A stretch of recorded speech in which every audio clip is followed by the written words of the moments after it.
Hello, my friends. Hello, hello, Okay. hello. Good news. We actually have good, like, Finally. great news. We have great. Okay, first of all, let me apologize for my appearance. I am sick as fuck. I have been sick as fuck for 3 days. I just dragged my happy ass out of bed to do this stream because I couldn't not. So we are here because obviously there is massive, monumental, really historic. I don't mean to oversell it, but it's historic news.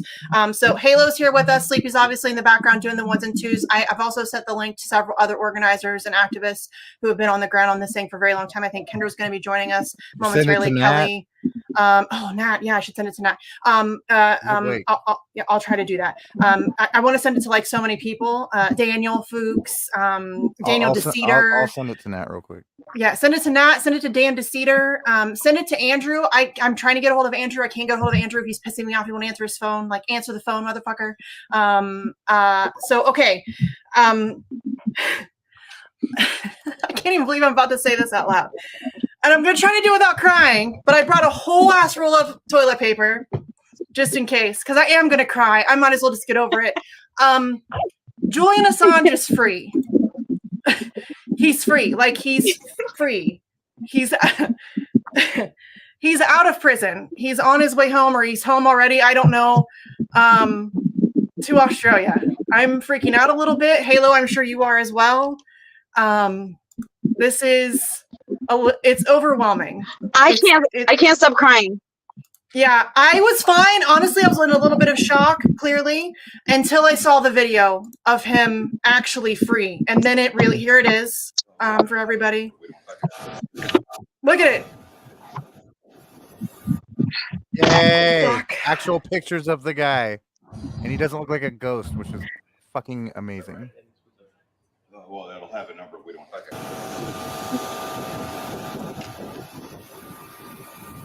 Oh, damn it. Sorry, guys. I'm going to cry. I'm sorry. I'm sorry. Oh.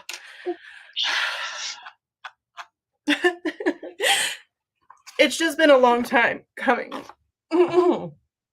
Fuck, guys. There are so many times when, I mean, I'm the optimist in the group, and even sometimes I thought there's no way he gets out alive. And there's so, you know what I mean? And I just can't believe it. I'm so happy.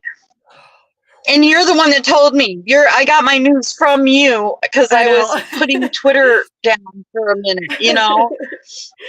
Yeah, you're one of the, when I heard you're one of the first people I thought of. I'll be honest with you. The first person I thought of other than Julian and his family was Eric Levy from the UK. He'd be so happy. He'd be so happy. But obviously I can't call him. So my next thought was, Message Allie. that my next thought was the crew in our group DM, our little Assange activist group DM. Yeah. And so I wanted to make sure that you knew, because I called Paula and she just was crying. Yeah, she was just crying. I was I was initially just in shock. I saw it and I was like very skeptical, because you know how it is. We just heard Noam Chomsky died, but he didn't die. You know what I mean? So I was like, okay, sure, right. WikiLeaks blasting it out helped. Yeah, WikiLeaks, and then but I was still like, I was like, okay, so he's gonna be free. Like initially, it was like he was gonna be free on Wednesday. That's what I was hearing. Yep, that's what I heard too. Yeah, yeah, and it didn't really hit me until I saw the video. And when I saw the video, that was it. I lost it. I had to yell for my kid. Do you have any waterproof mascara? So I had to borrow mascara from my 13-year-old, because I don't generally cry much, and I don't have waterproof mascara. So I had to borrow some from my kid because I knew I was going to cry. So yeah, it's a lot. This is a lot. It's a lot. Obviously, this has been over. I mean, what is it, like 13 years total? 14? 13? Hold on, I can tell you the exact dates. It's been 13 and a half, right? Yeah, I think so. Guys, it's been 9 years for me. The numbers, we get to do, like the next vigil we do, we get to do days since Julian Assange was freed, and not days that he's been in prison. Fuck. Oh my God. Okay, hold on. Get it together, Winston. All right. Hey, I sent the birthday boy Gordon Dimmick a invite, and he got a Okay, great good. birthday present. Yeah, he did. Happy birthday, Gordon. Oh fuck. I Okay, just want to so point out that we didn't just free Julian. We beat the fucking man, y'all. We well, beat the okay. man. Let's just put it out there that this is still a plea deal. So this does still criminalize journalism. So this is not the battle's not over. Like there still needs to be a significant amount of work done in this area. But the Yeah, idea we is, still got our homie McBride in there too. yes, David McBride's still in Yep. prison. There's still plenty of work to be done, but I don't want to focus on that right now. I want to focus on the win. You guys, this is a huge win. This is not a win that I had to make up to make myself feel better. This is a huge fucking win. It's massive. There's been Dude a lot is of those home. over the years. Yeah, the wins I have to make up. Yes. Yeah, no, I mean, how many times do we take that tiny little thing and it spurs us on for the next 6 months because this has been so long? And now he's going to go home. He can read to his kids or take a bath or stand in the rain or like eat whatever he wants. I'm so fucking happy. He's he can free. take a walk like outside with Juan Passarelli. Like Juan Passarelli's tweet also made me cry because Juan was just tweeting the other day about how he wants to take a walk with his friend, and now he gets to take a walk with his friend. And his kids get to have a bedtime story read to them by their father for the first time. God damn it. Okay, this is a happy occasion. These are happy tears. Okay, everybody. I'm really trying to hold it together. Like I'm trying to hold it together. This is a little intense though, especially given everything that we've put into it as a movement. And listen, I know I probably sound a bit like a broken record, and I don't mean to sound ungrateful for the unbelievable amount of messages I'm getting right now, like congratulating me. You guys know that makes me unbelievably uncomfortable. I don't like that. This is not a me thing. This is an us thing. Like, while I appreciate it, there's so many people who have done so much work on this for so long. And most of them, you'll never know their names. And shout out to Kevin Gostola and John Kiriakou and Chip Gibbons for going live like right the hell. Well, he was already scheduled to go live. He was going to do a show just about whistleblowers when this broke. Great. Yeah. So, I mean, that was just really great timing. Yeah, he can hug his kids in the sunshine, not behind. His kids don't have to go through the ridiculous process of being searched and, sniffed by dogs to go visit their dad. It's huge. It's huge. It's huge. So yeah, there's a lot going on right now. I honestly don't even know what to say. I don't know if anybody has questions. I don't. It's so new. It's so early. I don't have a lot of answers. I just know that he is free. He was boarding an airplane. I don't know if he is yet home, like if he is touched ground. Here, I'll pull up this because WikiLeaks has a pretty lengthy tweet up with some information here. So it says Julian Assange is free. Julian Assange is free. He left Belmarsh Maximum Security Prison on the morning of the 24th of June after having spent 1,901 days there. He was granted bail by the High Court in London and was released at Stansted, I hope I'm saying that correctly, sorry, UK friends, airport during the afternoon where he boarded a plane and departed the UK. This is the result of a global campaign that spanned grassroots organizers, press freedom campaigners, legislators, and leaders from across the political spectrum all the way to the United Nations. This created the space for a long period of negotiations with the U.S. Department of Justice, leading to a deal that has not yet been formally finalized. We will provide more information as soon as possible. After more than 5 years in a 2x3 meter cell, isolated 23 hours a day, he will soon reunite with his wife, Stella Assange, and their children, who have only known their father from behind bars. WikiLeaks published groundbreaking stories of government corruption and human rights abuses, holding the powerful accountable for their actions. As editor-in-chief, Julian paid severely for these principles and for the people's right to know. As he returns to Australia, we thank all who stood by us, fought for us, and remained utterly committed in the fight for his freedom. Julian's freedom is our freedom. More details to follow. I appreciate that they gave credit to the people on the ground putting in the work. I wish there was more of that.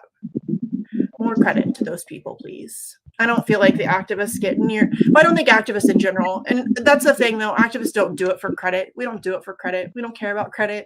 In fact, as you can tell, for most of us, credit makes us uncomfortable. We don't like it.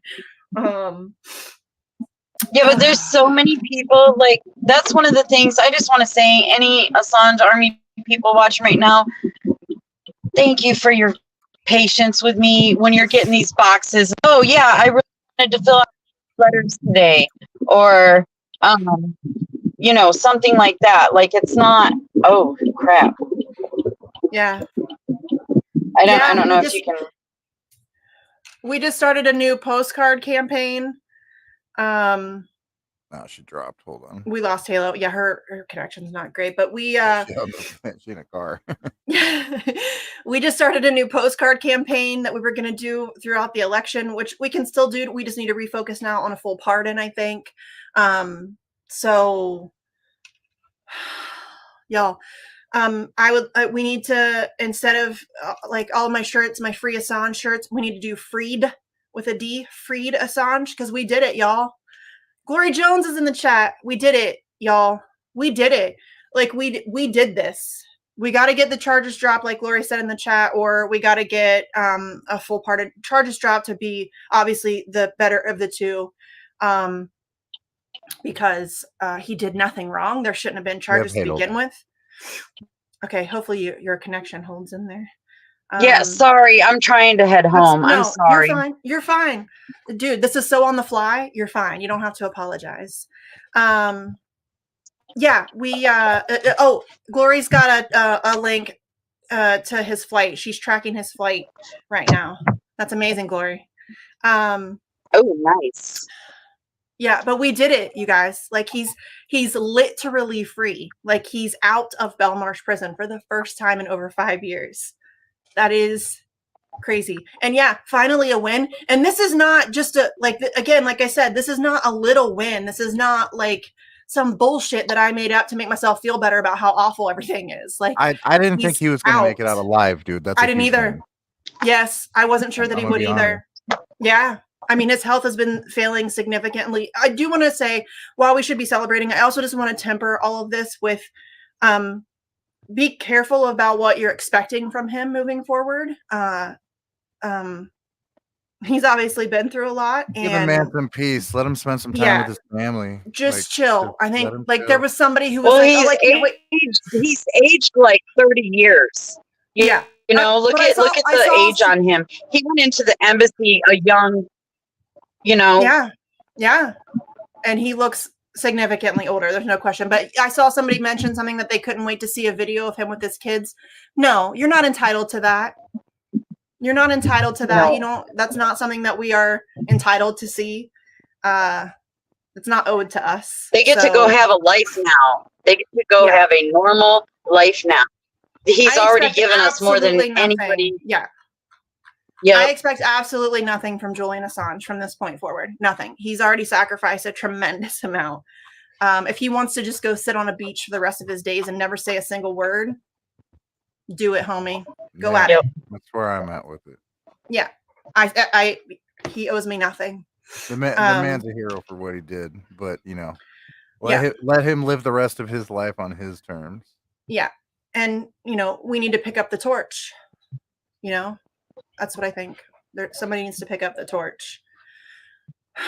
I can't wait. I'm excited for when he lands in Australia. I hope that there's cameras there. I hope my Australian friends are at the airport. I bet they are. I'm sure everybody is. Yeah, I'm sure. Yeah. Like my phone is blown up, specifically from Australia and New Zealand. So yeah. I hope that they greet him at the airport. He deserves a hero's welcome. This is crazy.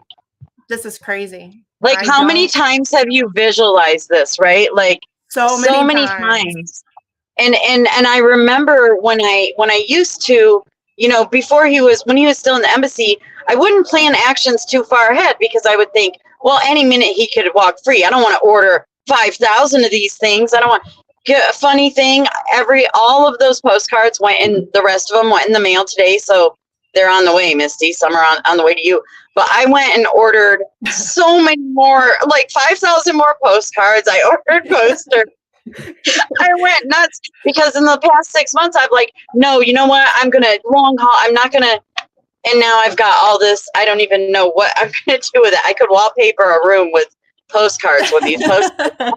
I just bought a shit ton of buttons because I didn't have time to make I ordered them. button supplies because Bean made us the new. Did you saw them, right? Like the new badges with the current. I mean, I'm so happy to waste. I'm not a waster, but I'm so happy. I'm cool for with all it. this waste right now. Yeah, I've never gotten a button. I still want my button. You can have a button. You can. I have like 300 buttons or something crazy. I ordered them because when I did that event just recently in Dayton at that campaign event for the guy, the candidate who's running there, Michael something. I'm forgetting his name. I don't do electoral. Harbo. Yep, thank you. Nice guy. Really grateful that he let us come there, but I didn't have time to make any because it was kind of a last minute thing that I had to throw together, and so I was just like, okay, I'm just gonna order them. So I spent the money. I ordered like 300 buttons, and I still have a significant amount of buttons left over from that. And I have a bunch of flyers and quarter pages and trifolds and you name it. I'm happy to waste it. I know. I printed out stuff for Trustful to start advertising for Trustful, which I guess I can still do. I can at least still do that. You know. Yeah. I mean, Trustful. Oh my still gosh, needs to be shown. Yeah, for sure. There is still a war on our First Amendment. I just can't believe this is real. And everybody keeps telling me, "Is it real? Is it real?" You know, it's real. Yeah, it's real. Shout out to Andrew for starting this whole thing with one person when. Action for Assange. We try to get him here, but he is. I'm trying. Hard to get a hold of. He is hard to get a hold of. I'm trying though. But yeah, he started like Action for Assange started with Andrew just going around and hanging up flyers all by himself in his neighborhood, and it snowballed from there. So shout out to Andrew. And not I'm just really for trying. Andrew. Any activist like Halo that just got involved, did their own thing, even if it was small. Like, thank you for doing that. Like, it all makes a difference. When enough people do it. Germany, Italy, New Zealand, Australia. I mean, people all over the globe have been doing unbelievable amounts of work, y'all. Like, for example, the London crew, they have 3 different events every single week. They have one on Wednesdays and they have 2 on Saturdays, one in Piccadilly Circus and one at Belmarsh. And they finally get to sleep in. Yeah, Wednesday was at Australia House. And what are they going to do with their time, y'all? They're gonna have a lot of free time. Yeah, Palestine, or I'm sure that again, we still got to work on a pardon and David McBride. You know what? But we have something now. We have this beautiful, brilliant network that we've built over the last decade. And these people, like, when because I've been getting the same things, like people are like, you did it, congratulations, and all this stuff. And I'm like, we did this shit. We did. Every person who is like, probably wanted to be like, oh shit, if Halo sends me anything else, I'm going to kill her. But they did it. They did the work anyways. They just kept doing it. You know, you got one of those boxes, so you know how labor intensive or whatever. We have this beautiful network of people now, and we all know we have a rhythm. We're just going to fix everything else now too. That's my plan. Anyway, after I take 2 weeks off or whatever. Yeah, I'm going to do, I don't know. I feel like we need to have a party. I wish I could just teleport Assange supporters to one central location so that we could party, because we earned this shit. We earned it. You know what's so funny is, I'm trying to find it. Several years ago, fuck my life. Several years ago, somebody was bitching because I talk about Assange too much. And so I was like, well, just help me get Assange free, and then I'll shut the fuck up. And so I tweeted out. I'm trying to see if I can find it. Oh, yeah, here it is.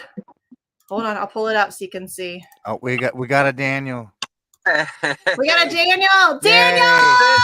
Yay, I'll be back in like a minute or two. Okay, here's what I tweeted on November 8th, 2020. Make Misty less annoying. So we have officially made me less. Well, I'm still going to be annoying. Who are we kidding? But we did. Daniel, you're a fucking delight. You're a delight. Can you believe it, Daniel? What's your thought? Like, what do you think? This is crazy. I cannot believe it. No, it's just bawling a little bit after seeing the video of him. Like Yeah, me too. We've heard him in years, and he looked good. He looked really good. He does. Yeah. I mean, yeah. When am I ever going to be chill, Mouse? Be serious. Chill is not in my personality at all, in any way.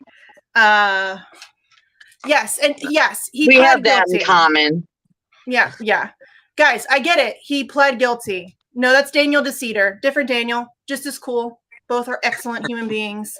But guys, we get it. We get it that he pled guilty. We understand that. We understand that is a dangerous precedent. But he's fucking free. Nat!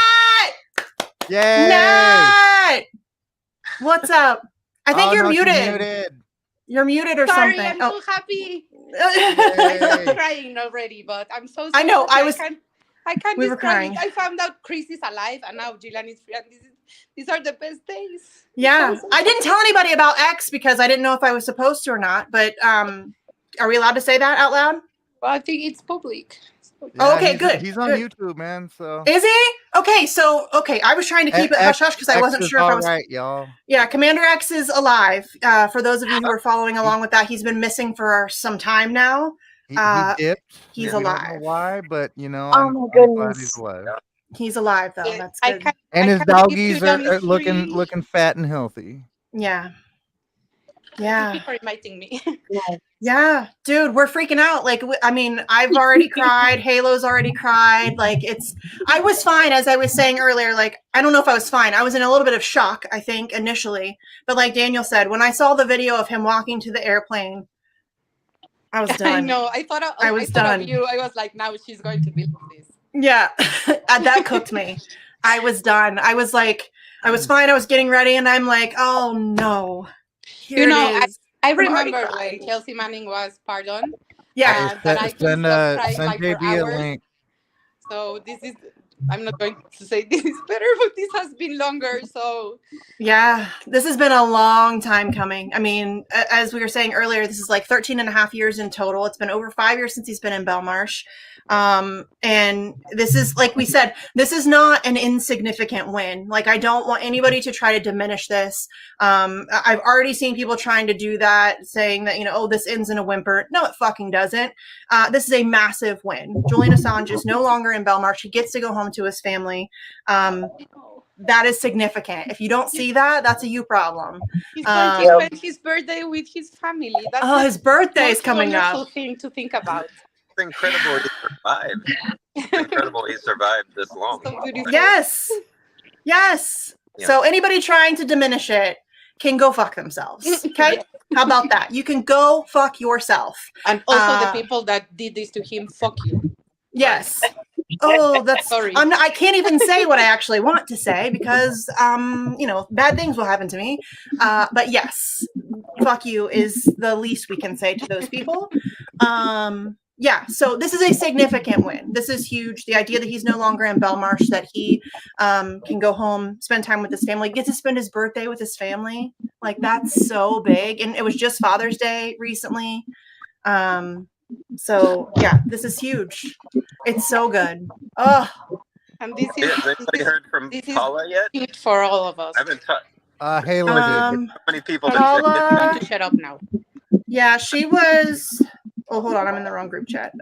Paula, I sent how many people we can fit. So I think it's I sent the link to our group chat, so it should be fine. If she's there. When I spoke with her, because I honestly, Sleepy, no offense to anybody, but I would really like to keep it to Assange activists. Yeah. Like, you know what I mean? I would like to keep it to just Assange people, just for today. No offense to anybody who wants to join, but I feel like this is something we should be celebrating together. People who put the work in. And you called Andrew, you said? I'm trying. Dude, this that motherfucker. Guy's like a ghost. He's like a bowler hat ghost. He's so hard to get a hold of. I'm trying him again. I'm going to keep blowing up his phone until he answers. Answer the fucking phone. Yeah. I wonder if he knows yet. Probably not. Probably not. He's not on social media. Right. Yeah. Not much, He'll anyway. blast out like 100 posts and then be gone for like a week. Come on, Andrew. I texted. Yeah, he does that. So He logs on. He logs on, blasts out some really like insane tweets, and then disappears. That's true. I'm telling you, he's like a ninja. The person you were trying to reach has a voice. Andrew, his voicemail box is full too. That's perfect. I am shocked. Right? That's just perfect. This is why I wonder if Twitter will stop censoring us now that he's free. Like, are you going to come up in my feed now? No. I don't see shit anymore from anybody. No, I don't see anybody I know. As often as I go after Elon and as often as I speak for Palestine, I think I'm fucked regardless. So yeah, I doubt it, but we'll see.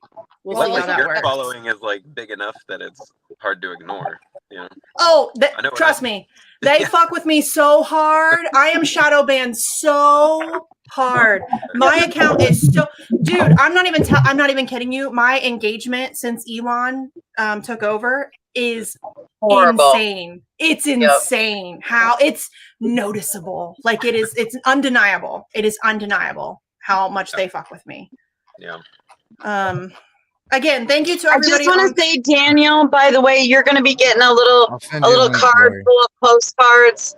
My bad. Just ignore them. No, I won't ignore. I will treasure them. I'll frame them all. Who did you say you're sending a link to?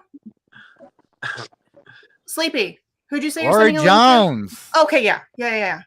And again, JB, I really don't mean any offense. Like, this is just, I really just want to keep it like the fam. You know what I mean? Like the people who have worked the hardest for this. He don't take offense. He's gonna. I know he won't, but I mean, I don't. Invite you on for a show to talk. Yeah, I really don't mean to be like, you can't sit with us. That's not my intention here. This is just everything. We've all been working for this so hard that it feels like it's a little personal. It's like a little personal party. You know what I mean? Like, just I don't know if that makes sense, but that's the way I feel about it. It really does feel like that. Don't you think? Yeah. Like it really is. Like I've been doing activism and charity work and stuff like that my whole life, and I have never felt like not just the importance of it, but like this group of people that I love so much. Like I fucking love you. I'd take a bullet for you. Like, and there are hundreds of us that I feel exactly the same way about. Like, and this is so personal. This is way bigger than, you know, getting a pipeline not to go through or getting, you know. Well, I've done some other things. They're really big, but like this is something just different for me. Like my heart would have died in there with into it. Yeah, we put so much in it. You're right. Like in the time that we've all put into this, we have become legitimately a family. Like we are a tight crew of people and we work really well together, and it does feel very personal. Just given the idea of how much we've all put into it and how many events we've done together and how many, you know what I mean? Like it's just been so much that it does feel like I don't know, like I feel like an asshole, like I'm trying to be, it's like an exclusive club here, and I'm really not trying to be, but just in this moment right now, it feels like it should be us. Does that make sense? We are a family, and we've been heartbroken together, and we've been frustrated, and now we can finally celebrate this. Yeah. You have become my family. All the amazing activists I've like known along these years. You're amazing, and I think we all did this in a way. Yeah. This support has been growing for the past years. Like I've been here for many years, and before it was like so a few people, and now it's a huge movement. So this is about all of us. Yeah, it's not 100%. It's not about being exclusive or anything. I mean, it was just all of us feeling frustrated at people who didn't realize just how fucking important this was. Yes, we wanted more people. We wanted like everybody's welcome. Like recognize Glory.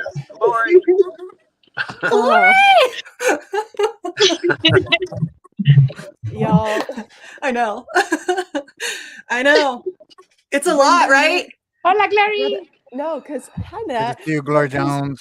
What's up, Sleepy? What's up, Halo? What up, Daniel? Oh my God. Because Bro, when the news first broke, I was like, they're skeptical. Of course. Yeah. Because remember the first time they said that they were looking at a possible plea deal, and then nothing came out of it. And then Joe Biden said he was strongly considering dropping the charges. And then 2 days later, the US filed diplomatic assurances. Yeah. And it's like, and I was like, okay, MSMPs, they're basing it off of the fact that it says, they filed a criminal information instead of an indictment, yada yada. And then when I actually saw the video of him getting on that plane, bro. I know, I broke down. I was fine until then. That's what I just said. I was fine. I was a little bit in shock, and I was like, okay, if this is legit, then it's cool. But also, there's still the threat there's the dangerous precedent that's been set. We're going to have to keep that fight going. And I was like, all these thoughts are going on in my head. And then I saw the video of him entering the plane, and I was like, fuck. Yeah. I was done. But here's the thing, is he's actually free. Oh, yeah. I know. Visually, I could see him. We saw him, guys. I could see and heard him. I saw a little. How many times have we demanded proof of life right now? We have it now, Halo. Yeah, we have him on a plane. Crazy. I'm so happy, guys. And out of Europe. Yeah. Oh, Stefania just tweeted, I'm crying. After 14 years, I don't have to wake up tomorrow thinking about how to access the hundreds of thousands of documents on how the UK, US, Australia, and Sweden have destroyed. Let's give a shout out to Stefania Marizzi, who has been an absolute fucking bulldog. An absolute for real. She is like a fierce warrior, and I'm so happy for her. A lot of my tears aren't just for Julian; they're for her and Stella and Gabriel and the boys and John and John. Yeah. Oh man, and all of us, kids, bro. Yeah, the I kids. wish John Pilger were alive to see this. I wish Eric was alive. I cannot stop thinking about Eric. I cannot stop thinking about Eric. I mean, as I told Halo, I immediately thought of Julian and his family. Obviously, that's where my thoughts first went. And then I thought, fuck, I miss Eric. I wish Eric was here because he would be so happy. God, I'm going to cry again. He would be so happy to see this. Oh, fuck. Oh, yeah, bro. Don't get me started again, guys. I'll be real about one thing, too, because, yes, the precedent that the plea deal sets is pretty fucking shit for journalism. But let's also be real here, and this isn't me trying to downplay the significance of the Assange case. There's 100 and 200 journalists that were murdered in Gaza with US weapons. There's a fuck ton of censorship happening right now in the EU between chat control or all the bullshit that they're trying to put out in the UK with the online safety bill. And now you come here and you see all the censorship happening. So regardless of Julian or not, there's work to do anyways. Yes. So at the moment, we can at least celebrate the freedom of a political prisoner. Yes. So, and we should listen, we can take some time to breathe and to celebrate this and to be happy about it. And then we can regroup and figure out our next plan of attack because, and I've said this forever, people on the show, I've said this, people would always well, what would you do if he was free tomorrow? Well, I'm going to party like crazy and be very excited. And then I'm going to get back to work. It doesn't stop with Julian. It was never going to be over with Julian. That was never going to, it was never going to be Julian's free. It's over. That was never the thing. How long ago was it that David McBride became the first Australian to get sentenced to prison for Australian nearly 6 years? He's in prison. He exposed them. I bet he's pretty damn happy too. I hope somebody's told him. I hope somebody has told him. I'm sure somebody has, but y'all motherfuckers better be awake and telling him because I know any isn't going to get guys. Yeah. My signal is going to go because I'm almost home, but I fucking love y'all so much and I will talk to y'all soon. Yeah. We love you. We love you. Bye. Pendra's here. Oh my god. Oh my god. It's so good to see you guys. I was like, I think I'm still kind of I'm in shock a little bit. I'm just like, oh my gosh, I can't. But it was so good to see him getting on that plane. I was just like, oh my gosh, hallelujah. And who knows what this means for free press or whatever, but man, he has just suffered enough. Yeah. We'll worry about that. We've been saying for years, we just wanted to save his life. Yeah. Right.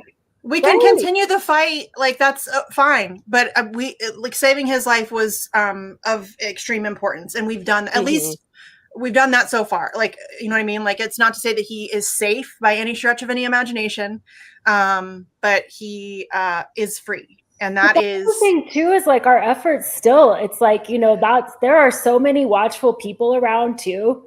That if they tried to pull any funny business on Australia, I mean, the Australian like Free Assange campaign, that's amazing what they have done there. You know, so our friends in Australia will fuck you up. Exactly. Trust me. Yeah. Andrew needs to answer the phone, please. Just keep calling. I am. He's so annoying. Why does he do this to me? He's so hard to get out of. I bet he doesn't know. Huh? I don't think he knows. I can't get a hold of him. I'm going to try Telegram.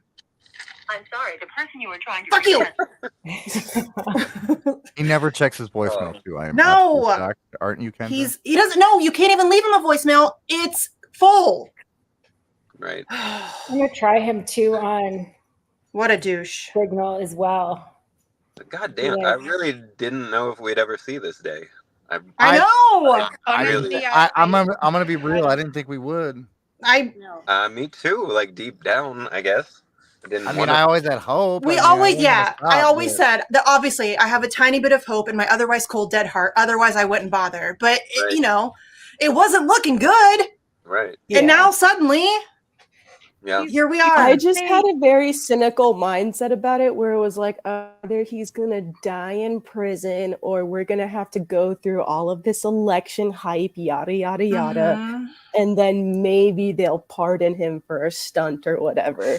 And it's like, that was my cynical mind thinking, but you never know like what could have been the catalyst. But I really did see that as like a complete political suicide for the Democrats, because all they had to do was hint that they would free him, whether they fucking planned on it or not. And they campaign. What? Yeah. I'm pointing at the catalyst. Get it? Well, we've been saying forever, for sure they didn't want to bring him here. They didn't want to extradite him here in the middle of an election year. Right. That was a joke. That was a joke. They did not want to risk a real, like, genuine, unmanaged revolution here.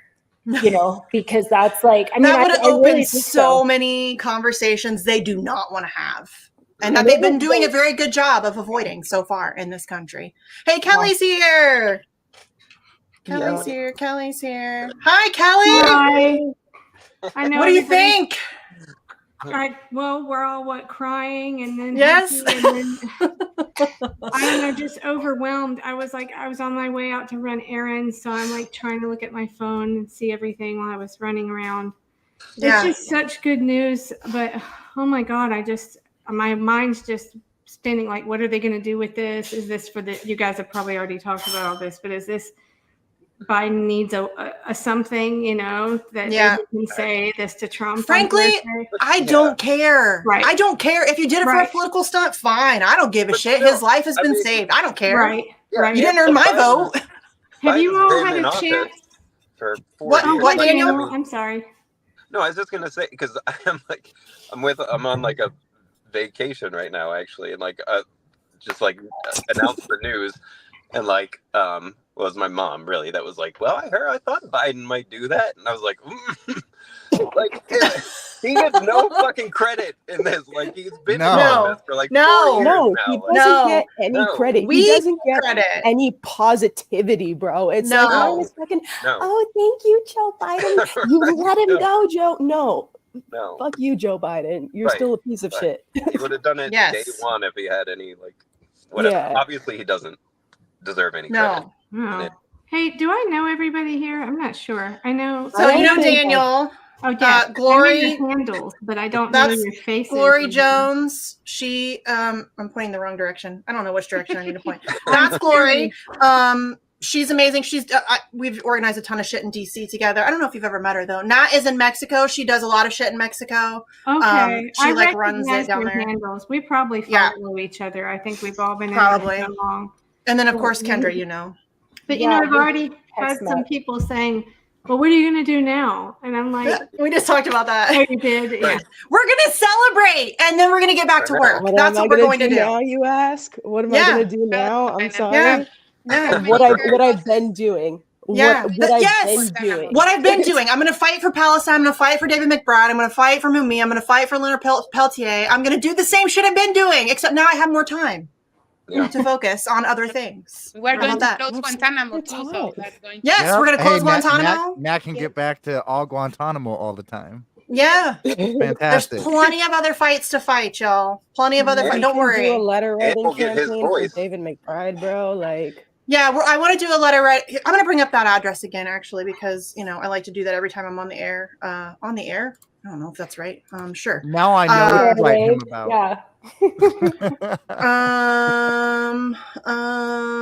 Well, I just found like hit jackpot with libertarian candidates in Texas coming on soon. Listen, the Libertarian Party is fucking awesome on Assange. Suck my dick if you have a problem with that. I'm so tired of people being like, "Oh, I can't believe you're working with libertarians." Go fuck yourself. Really?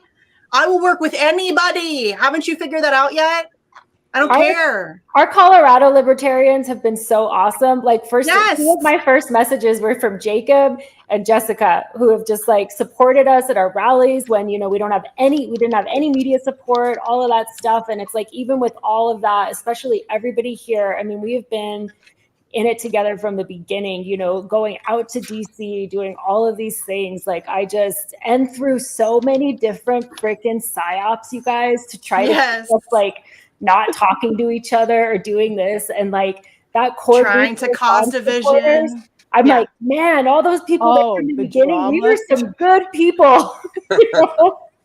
Y'all. There were some individuals, all right. Okay, individuals, but the ones that stayed together, which is still the majority. We've got. And listen, we deserve an unbelievable amount of credit because there have been numerous attempts to infiltrate this movement and to cause division and to cause infighting, and we have managed to fend all of that off mostly. I don't know if it's been perfect, but mostly we have fended all of that off, and we are all still together, very much still a family, very much still focused. And so I think we deserve a ton of credit for that because there has been a significant amount of pressure trying to get. We all deserve credit for each doing our own thing. I think it was maybe using our talents that we had to overlap, and where, you know, I mean, no one of us could have done this, so it's everybody together.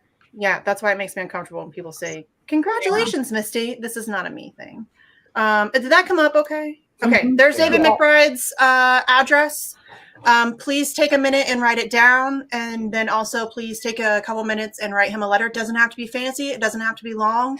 My dude is looking at nearly 6 years in prison. It's almost certain that he will have to spend that entire time in prison because Australia sucks. So maybe he'll get lucky and they'll let him out early, especially given that now Assange is out. Maybe this will increase some pressure on that front. But please write him a letter. Please. Please. Yeah. Maybe this will change something. Or like 10. And we're going to have Julian's voice now. We're going to get to hear from him. It's funny you just said that, Daniel, because I remember, I think it was actually you that said that at one point a long time ago, years back. And I remember I said, well, I don't know if we should count on him being, I'm thinking of myself being in that position where he was. Would I be able to even speak words anymore? I think I would just be a puddle of, you know, so I thought we shouldn't expect him to come out. But when I saw that little... But when I saw that little video snippet of him, even though it was just a few seconds, he looks good. Yeah. Wouldn't that be some shit if he comes out during this election? I don't know, after they replace Biden, and he comes out and has some stuff to say. Yeah, real quick, shout out videographer for letting VistaJet logo, because I don't know charter companies like that, so that should help me track his flight. He's over where are they at right now, Glory? Where's the plane at right now? They're flying over New Delhi. What? Oh, that's so crazy. Yeah, Brian here, my significant guys, he's on a plane. He said, "Are they going to be on a plane? Is he on a Boeing? Is he on a Boeing? Can we not? Can we not? Oh God, please. Right. Well, Can we know not? He's got to watch his back. So. Oh, for sure. Yeah, Oh, he's yeah. certainly not safe by any stretch of the imagination. Yeah, he's got to there's watch no his back about it. unless if he turns into like one of those people.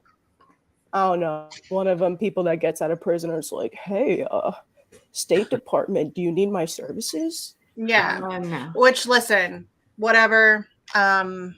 Dude's already sacrificed enough. I expect nothing from Thailand, him. CJP. Sorry, answering the question. Yeah, they're headed to Thailand right now. The current flight is en route to Thailand, but he's probably either headed to Australia and then to the northern, Mariana Islands, or straight to the islands. I don't know how flight routes in Oceania look. So yeah, I'm not sure either. It's not a direct flight. It's not a direct flight to. I highly doubt a flight from London all the way to the Pacific There's got to be a stop Islands off would somewhere. Yeah, so they're stopping in Thailand. It is a small plane. It's a charter. It's not like a. It's a charter, like a bro. Public flight. Yeah. Oh, you know what? Speaking of money for charter flights, though, that does raise a question about where the hell that Dow money went. I still right. Hey, yo, I got questions. Actually, you know what? I'll let you breathe a bit. I'll wait until after Wednesday when the plea deal. That's what I've been doing about that. Yeah, I've been waiting on a lot of things. You know who else we should really focus on too? I'm sure you have on other broadcasts, but is Schulte, Joshua Schulte. Yeah. We have. We should, he's the one that leaked the Vault 7 stuff. I can pull it back up. Hold on. Well, allegedly. We still don't know for sure, but it was something where they pinned it on him. Right. Well, he's been convicted, so I think you can drop the alleged. But they don't have anything on him. Yeah, you don't have to. But they said the absence of the evidence they have of nothing. Absence is not absence of evidence or something. Oh, and if you use a VPN, any efforts to conceal or evidence of your guilt is basically what they. Yeah, we've done his case pretty extensely on this show. Well, that would be good. Something good to focus on. Maybe I'll have to do that too. I mean, there's no shortage of things to fight for.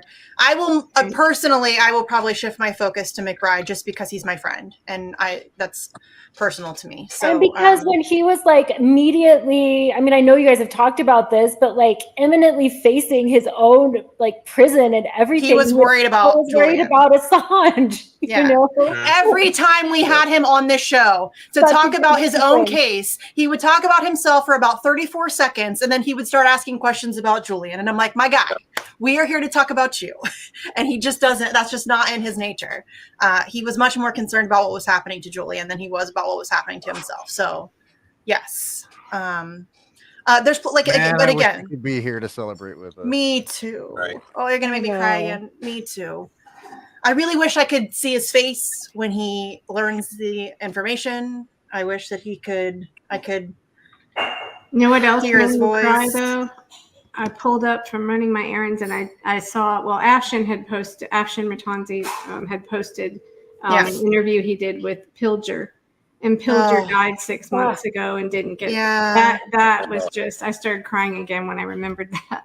Yeah, John Pilger would have been so that's just happy, tragic, you know. Oh, I'm gonna beat Andrew's shout out ass. to Roger Waters, dude. Yeah, Roger Waters, yeah, and Craig Murray and so many Chris Hedges and Well, Richard Medhurst. I mean, they have been the Billboard amazing. trucks. Yes, Randy. All Randy.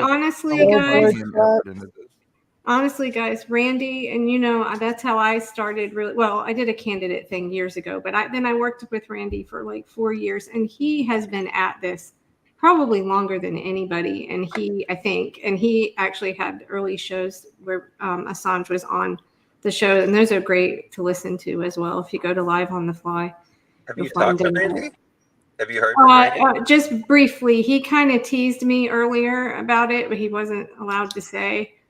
So, well, his like street actions there were huge. I mean, massive, they were big, like especially in New York. I mean, that was just the two billboard trucks that we were able to get going. Yeah. That was massive. I love him because I always was like, this is what all, you know, because we all did our work, you know, and some of us had like a bigger platform or whatever, but it's like some of these journalists, like he used his platform for this, and I appreciated that so much. Like, and he's one of few people who also gave credit to the activists. Like he did a whole activist show. He invited me on it along with Emmy and I think Alex Hills from New Zealand. He like did a whole show featuring activists to make sure that they were getting the credit because he is an activist. And so I think he gets it. But there's so many, and I just get really fired up about this because there's and again, I know you guys don't do it for credit, but you guys don't get enough credit, and it bothers me tremendously. I wish everybody should know all of your names. Everybody should know the London crew. I mean, Christ, there's so many people who have put in so much work behind this who are never going to get any credit for any of it. Did we mention Deepa yet? Huh? Deepa Driver? I haven't seen anything. I'll look. Alex, does she know? Does Snowden like? I don't know. I don't know who all knows. We got to get Alex the link to the StreamYard just in case she sees it. Get your butt in here.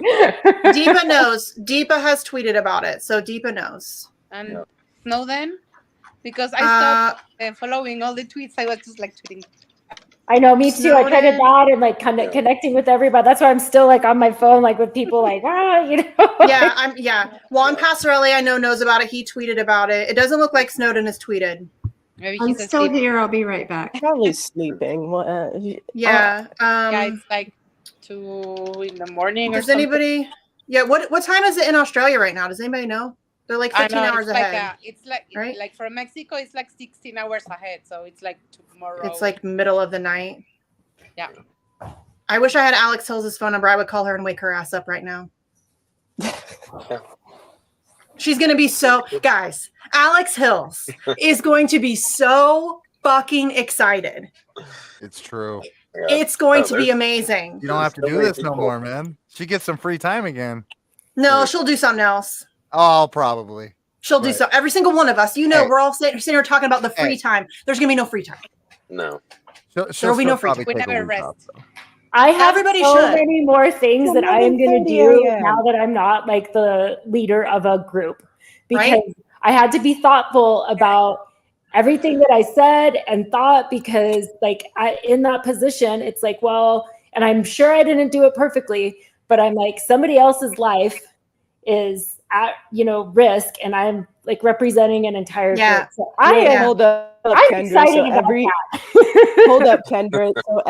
So you're telling me that Kendra everything Unchained you've said up until now was you being thougtle? Well, for the most part. Listen, I have been holding my tongue on so many things. No, I've been holding my tongue on so many things because I didn't want to cause any damage to Julian at all whatsoever. I tiptoed around things. I know we all have, because you have to be careful, because the things that you say can impact his life, literally his life.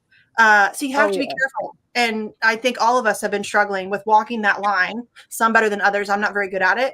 I don't have a filter. So, but yeah, it's going to be nice to not have to be that as concerned with what we say. You know what I mean? Yeah. I might have my personal Twitter account back.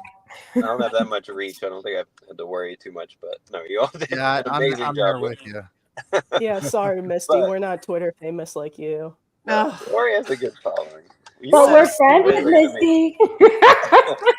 It's true. But Twitter famous bullshit. Well, my phone's about to die. I do want to say I'm sorry, but I love you all so much. I love you. Congratulations. 100 more people jump on the stream. I love you all. Yeah, thank you for everything you've done, Daniel. We love you. No, I can't thank you enough. Peace out. All right. I love you all. Bye. Love you. See ya. I really wish Andrew would answer his fucking phone, you guys. No. It's killing me. I know. It's killing me. God damn it. He probably ate like 30 hot dogs for breakfast. With mayonnaise.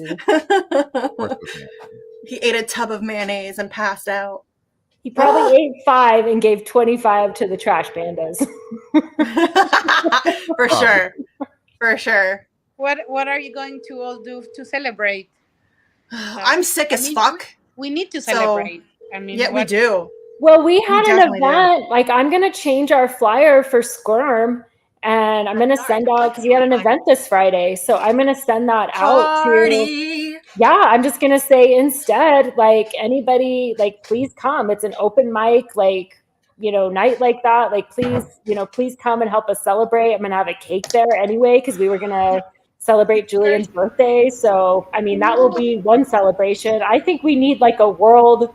Like in 6 months, we need a world destination because we have so many friends from around the world that have been Mexico, come and celebrate. I feel like my answer is kind of like a scumbag one. I'm not gonna lie, because I got one of those what? How long is it? Like 50 big ass vinyl banners. Yeah. I have one of those, and then I have 2 other banners. So I just can't wait to free up a lot of room in my car. Right? There's like a whole section of my garage filled with Assange shit. Banners, posters, boxes full of shit and buttons and the button maker and all of the stuff. It's like a whole section in my garage that my megaphone, all that stuff. All that stuff. Oh, the megaphone goes. The megaphone stays. That's what I Well, obviously, but I'm just saying, like, all that stuff is right there. We're going to have so much more money, Misty. Huh? We're going to have so much more money.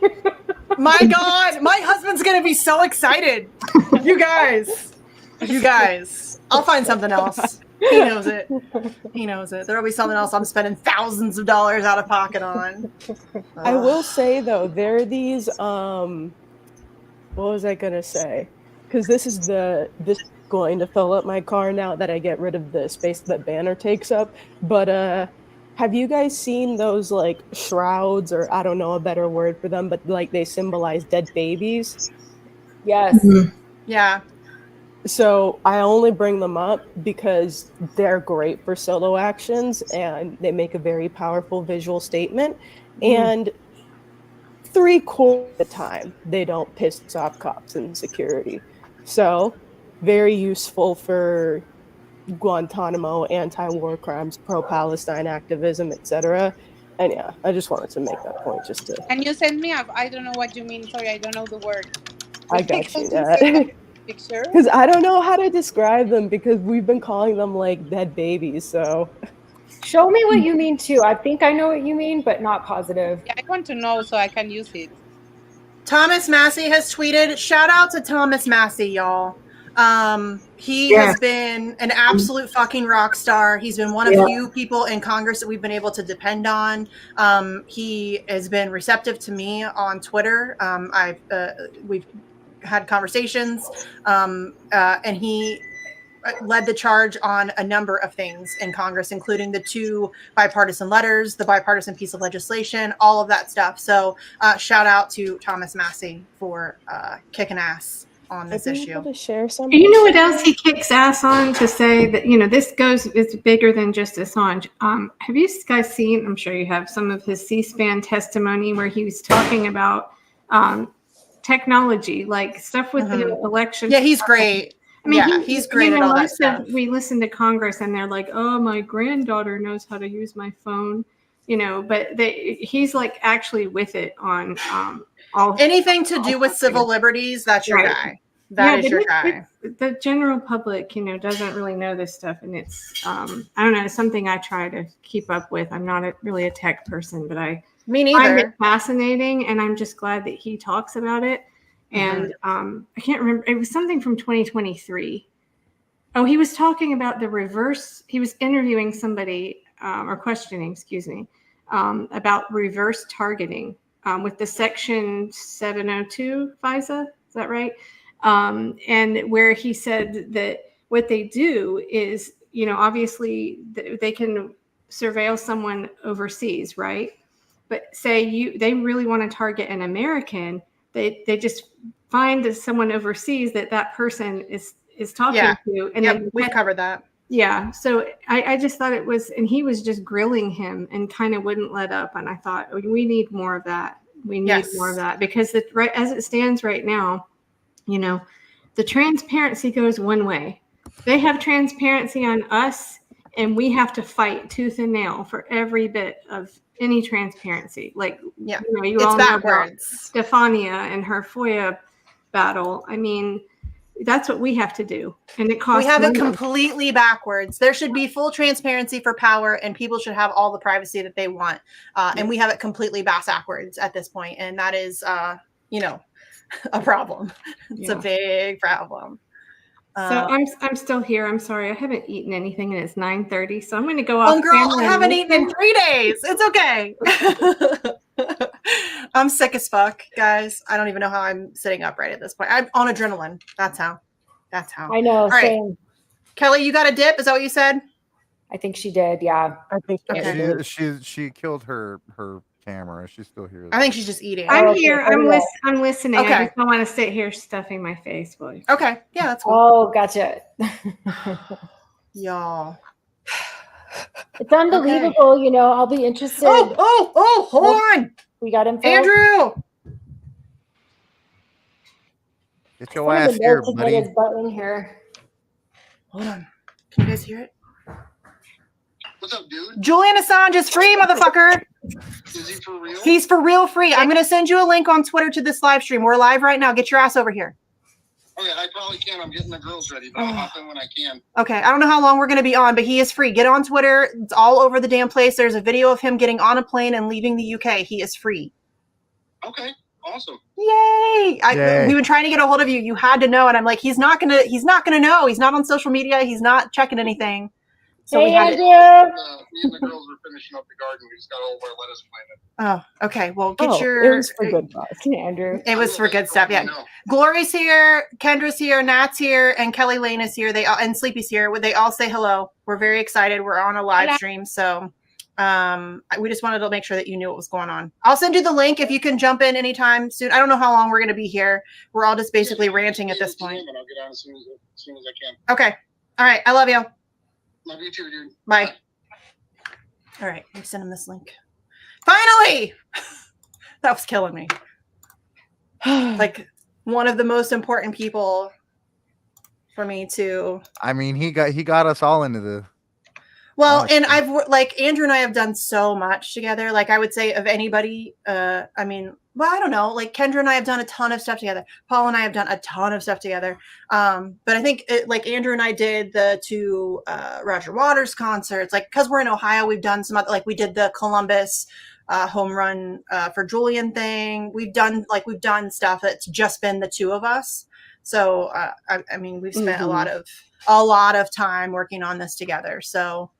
That was bothering me that I couldn't get a hold of it. A lot. People were texting me that I don't know, saying, "What a great day!" Roger Waters, you still a G for doing that with the concerts. By the way, yes. That was so cool. It was amazing. I mean, that was so cool. He did not have to do that, and for him to let us, and it was so successful. And it was just me and Andrew. And to be fair, Andrew and I do work really well together. And so the way that we did it was I manned the table and Andrew just went through the crowd with stuff and was just literally like, here, take this. We passed out so much shit. I had leftover t-shirts from some event that we did before. So we weren't allowed to sell anything. So I just gave them away for free. I'm like, fuck it. We gave that kind of shit away for free. We gave out buttons, all kinds of stuff. It was so successful. And I'm sure that ours wasn't the only one. That was a massive success. So that's a very cool thing for Roger Waters to do. Man, did Glory have to leave? I was like busy doing other shit. Did I miss her? All right, no. we got audio avatars up now. Oh, okay. Yeah, okay. I think people are just like they're just like had to put I've noticed that I had to put my camera off for my dog. I was just like, oh no, I'm like, I need to pay attention. Sorry, it's like you guys know, it's all over the place. It's like this was super last minute. Nothing was prepped. Nothing. No, I've been in bed for 3 days, you guys. I've had an unbelievable stomach bug. I haven't eaten in 3 days. I've lost like 6 or 7 pounds. I don't know how I'm sitting upright legitimately. So, I had to. Thanks for going live. Thank you for going live, Misty. Just because I was thinking too, I'm like, I gotta see. I texted. I needed to talk to people. I wanted, we've been in this from the beginning, and it's been a lot of freaking blood, sweat, and tears, man. Yeah. Legitimately. Blood, sweat, and tears. Legitimately. Lots of it. Oh my God, Casanova's in the chat. Dude, where you been? We were just talking about you on Twitter the other day. Did you deactivate? He's coming back now because they're hearing the news. Well, he was like, Casanova's been great, but he just disappeared on Twitter, and everybody was like, "Where'd he go?" And Halo was supposed to. What? Oh, I just want to give. I really have to give you a big shout out to Misty for having anything to do with the candidate stuff when I first approached you, because I know that you're like, that's like a big. That you just don't do it, and then you drove 2 hours, and we're at that guy's campaign kickoff. But that was really cool. So, like I was saying, like people they have their own area, but when we can overlap, that's where I think we can really get shit done. Well, I told you I never minded doing it. I was just very concerned that my very public disapproval of electoral politics would damage what you were trying to accomplish. That me being there, people would be like, "What is she here for?" You know what I mean? And that would have been a reasonable thing for people to say. So I just didn't want my involvement to diminish anything that you were trying to accomplish. That was my only concern. I believe, isn't RBN pretty vocal about not putting any faith in electoral politics as well? I mean, kind of. They do the third party stuff still. They do third party stuff. Well, they're not here. I don't want to speak for them, but Rome is very anti-electoral politics, but like Nick and I get Zabby, they're still third party people. Right. I'm going to break them eventually. Well, I mean, you can be third party. I mean, some people just don't think there's any worth, it's not worth it to even try with third parties and independents. And I disagree. I mean, the other stuff that I dabble in my activism work is with election integrity, or transparency. The terms change now after Stop the Steal. But anyway, stuff with smart elections, about the voting machines and all of that. And that's something else we have to really work on, because we can't change anything if people can't get elected. They can be very popular, and the bottom line is we don't have transparency. There again, there's that theme, transparency. And without it, we can't, you hear, do you mind if I go off on this for a second? No, go ahead. Now, I hear now all the time people say, "Oh, are you an election denier?" And this guy, Benny Smith, that works with Smart Elections, said it best years ago. Don't ask me if I believe the election was stolen or not. We shouldn't have to believe. We should have transparency. We have banks can, verify their transactions. We should have transparency that doesn't, divulge the voters the way an individual voter voted, but where we can do audits and we can check things. And we don't have that. So you're not being an election denier to say we don't know, because that's the truth. It's what they call a black box. We have black box voting. So oh, I'm sorry, my dog's going to try to eat my dinner, so I'm going to go off camera again here for a minute. I don't think electoral politics is a worthwhile venture. The whole system is completely corrupted. It is, in my opinion, it's not salvageable. There's no way to fix it at this point. So I just don't choose to put any energy there. But that was my concern, because I am so very vocal about that. I did not want my position there to diminish what Kelly and Matt were trying to do, because I do think it's, even if I don't believe in electoral politics, certainly it is a worthwhile venture to offer to have candidates who are running for office at various levels of government to come on a show, discuss Julian Assange, discuss the importance of it, discuss their support for it, because that encourages other candidates to speak on it. And that's obviously how you build momentum. So clearly that is a worthwhile thing to be doing. I just don't think that electoral politics I'm not putting any energy there. Ever again. There's way other stuff we could be putting our energy into. For sure. Not that, I mean, I don't, if that's your gig, like if RBN, they're third party people. If you want to do that, I'm not going to like lecture you about it or whatever. I just disagree. I disagree. I'm not going to, I am not choosing to put any of my own energy there, but I mean, to each I don't have enough time in the day to get my normal shit done. Like I have to be pretty like selective on what I do. Yeah, no kidding. Right. Okay. And it's kind of a dry subject as well. I mean, to sit there and through these meetings about voting machines, I mean, your eyes will glaze over. Let me tell you. Yeah, Pasta and Fee. Oh my God, they spent so many hours sitting in ridiculous like meetings and observing elections and all kinds of ridiculous stuff that and credit to them, I couldn't have done it. There's just no way. I don't have the patience. I'm far too ADD to like sit in a room like that and listen to such boring information. I wouldn't retain any of it. I would be like, what did they say? I have no idea. My mind would be wandering to a billion other things. So Pasta forgets names, but he don't forget shit other than that. No, I'm terrible at names too. But no, ask him about elections and he can remember all of it. He knows all of it. He's like Rain Man on elections. Well, I'm not going to go there again on here because it's not the right forum for it. But we have 2 really good victories here in North Carolina, and one was Matt Host's campaign and what happened with all of that. So it's a huge battle, but yeah, Matt got screwed. I think Matt got screwed. I also think too, though, with how much they are still pushing the censorship, I do think, to quote Assange, censorship is a sign of fear. Like there is still, they do still have to keep, because some of these other countries, you can get even more information in. And I think it's because the governments are already that far gone. Don't get me wrong. I think our government is like possibly the most evil government ever to be on the face of the planet. No question.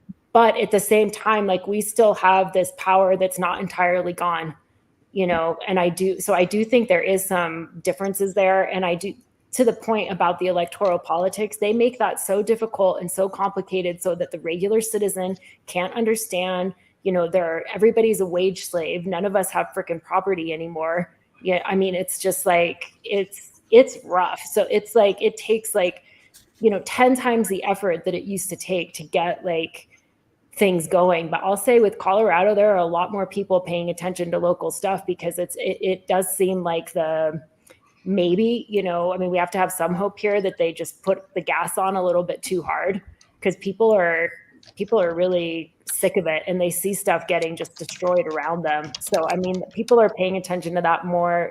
It seems like, Kelly, and I don't know if that's like me paying attention to it more. I don't know. I live in a pretty small city. I live in a pretty small city in Illinois, and like everyone's disillusioned by the whole electoral system. Like they're just worried about like trying to eat and shit, and it's a struggle. And they all see it now. Like they put the gas on way too fucking hard and put the squeeze on a little too quick, because I mean, just normal people that are not online that my roommate works with and stuff, they all see through this shit.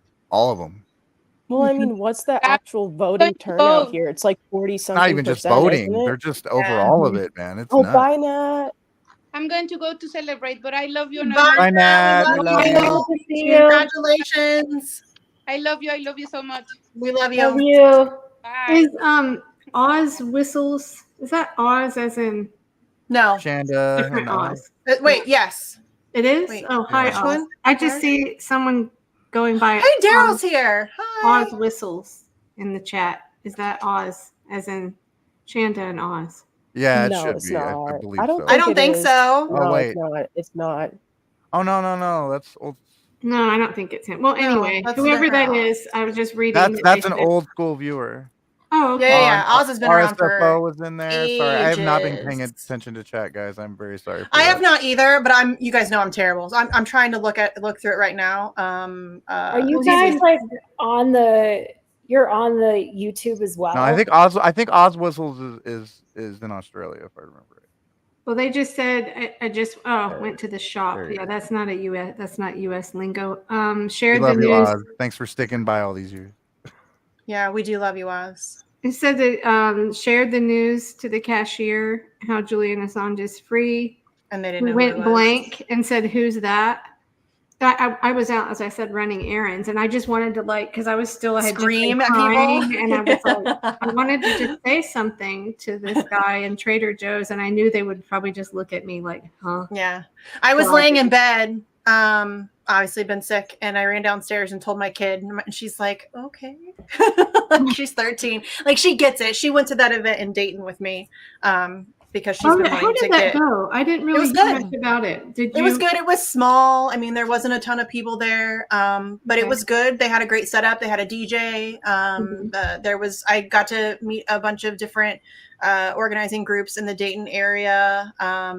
One that does a lot of work for homeless. There was another girl who is friends with a lot of journalists in both Syria and Gaza. So I'm going to connect with her. So, I mean, I got to, talk to a significant amount of people and hand out a lot of information. I got some emails and stuff like that, but it was fairly small, but it was fine. It went well. He's pretty young. I think maybe 30. Was it he's very young. It was a young crowd too, right? Yeah, I would say probably average age was maybe, I don't know, because there was like this little patio area over by the restaurant that it was in front of, and that was a little bit of an older crowd. The crew that was sitting in front of like the DJ area where all the tables were, that was the younger crowd. But then there was a lot of people sitting in the patio area of the restaurant, and that they skewed a little bit older. But yeah, it was good. Dissing on the old people, because I'm kind of in that category now. But I think that listen, I think Democrats think that the kids are just going to fall in line and vote for them this time. I think they have another thing coming. I really do. I don't get my vote. Well, no, but I mean, they're because of TikTok and all. They've seen the direct footage from from Gaza, and they think I see on Twitter they're like trying all these same old tricks. Trump. Well, it's young people, and it's also there's an abandoned Biden campaign right now that's going national, and it's mainly like a Muslim American thing. It's not necessarily an age thing, but it is gaining quite a bit of traction, specifically amongst former Biden supporters, because those communities did turn out for Biden in 2020, and then Yeah, I know. Well, I see it where I live. I mean, there's a definite age divide.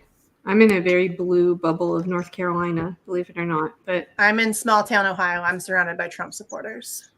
Surrounded, and I mean rabid Trump supporters. Like, for example, the guy down the street has this massive wooden sign. I live in the country, that he painted himself, that he's had up there since the last election, and has not taken it down, and it remains up to this day. He is a pretty significant Trump supporter for sure. Not to say that that's it. I'm also just 30 minutes outside of Columbus, which is so unbelievably liberal. Yeah, Ohio State, right? Yeah. It's like a liberal hellhole.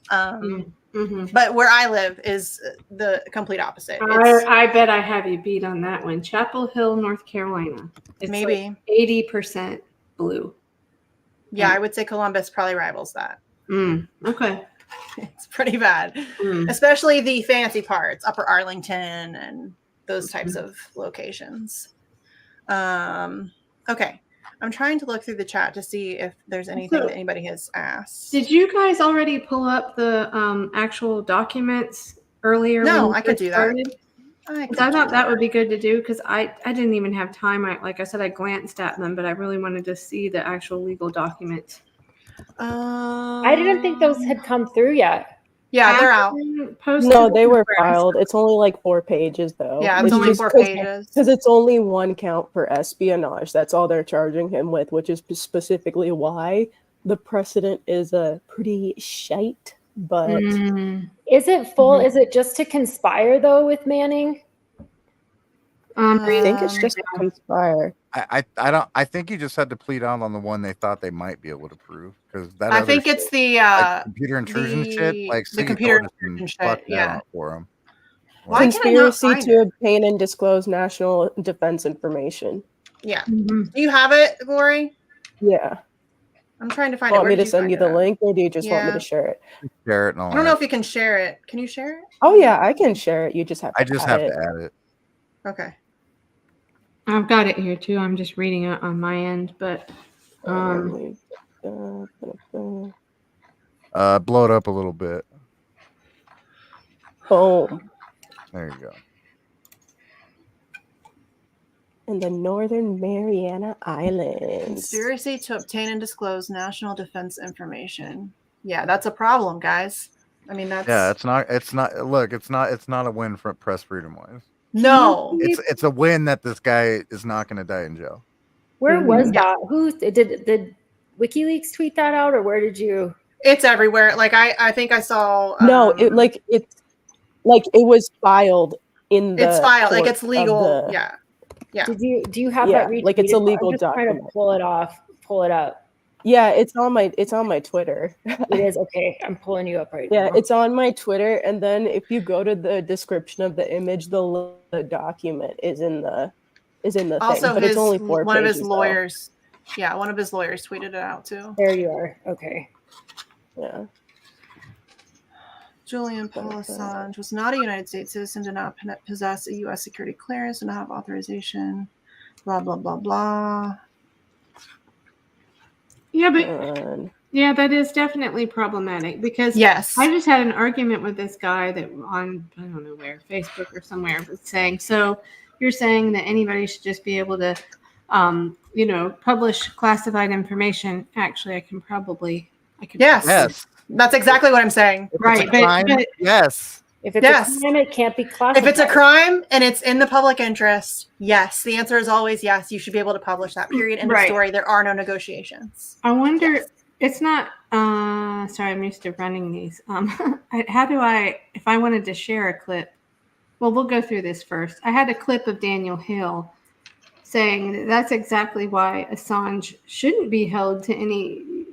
There's no crime here because he never signed anything. He didn't take some oath like Daniel Hill did. So we're still, he's a publisher. So this is no different than Ellsberg. So this is kind of. It's problematic. I don't want to sugarcoat it for people. This is not like a full win. It is a win. Celebrate it, enjoy it. Feel good about it, but it like the work does not stop. Like this isn't it by any stretch. This is a problem. The fact that he has been forced into a plea deal and has had to, this essentially criminalizes journalism. Mm-hmm. And that is an issue. That is a problem. That is something that we're going to have to continue to fight. And that's exactly why this doesn't stop then. No, of course not. Of course not.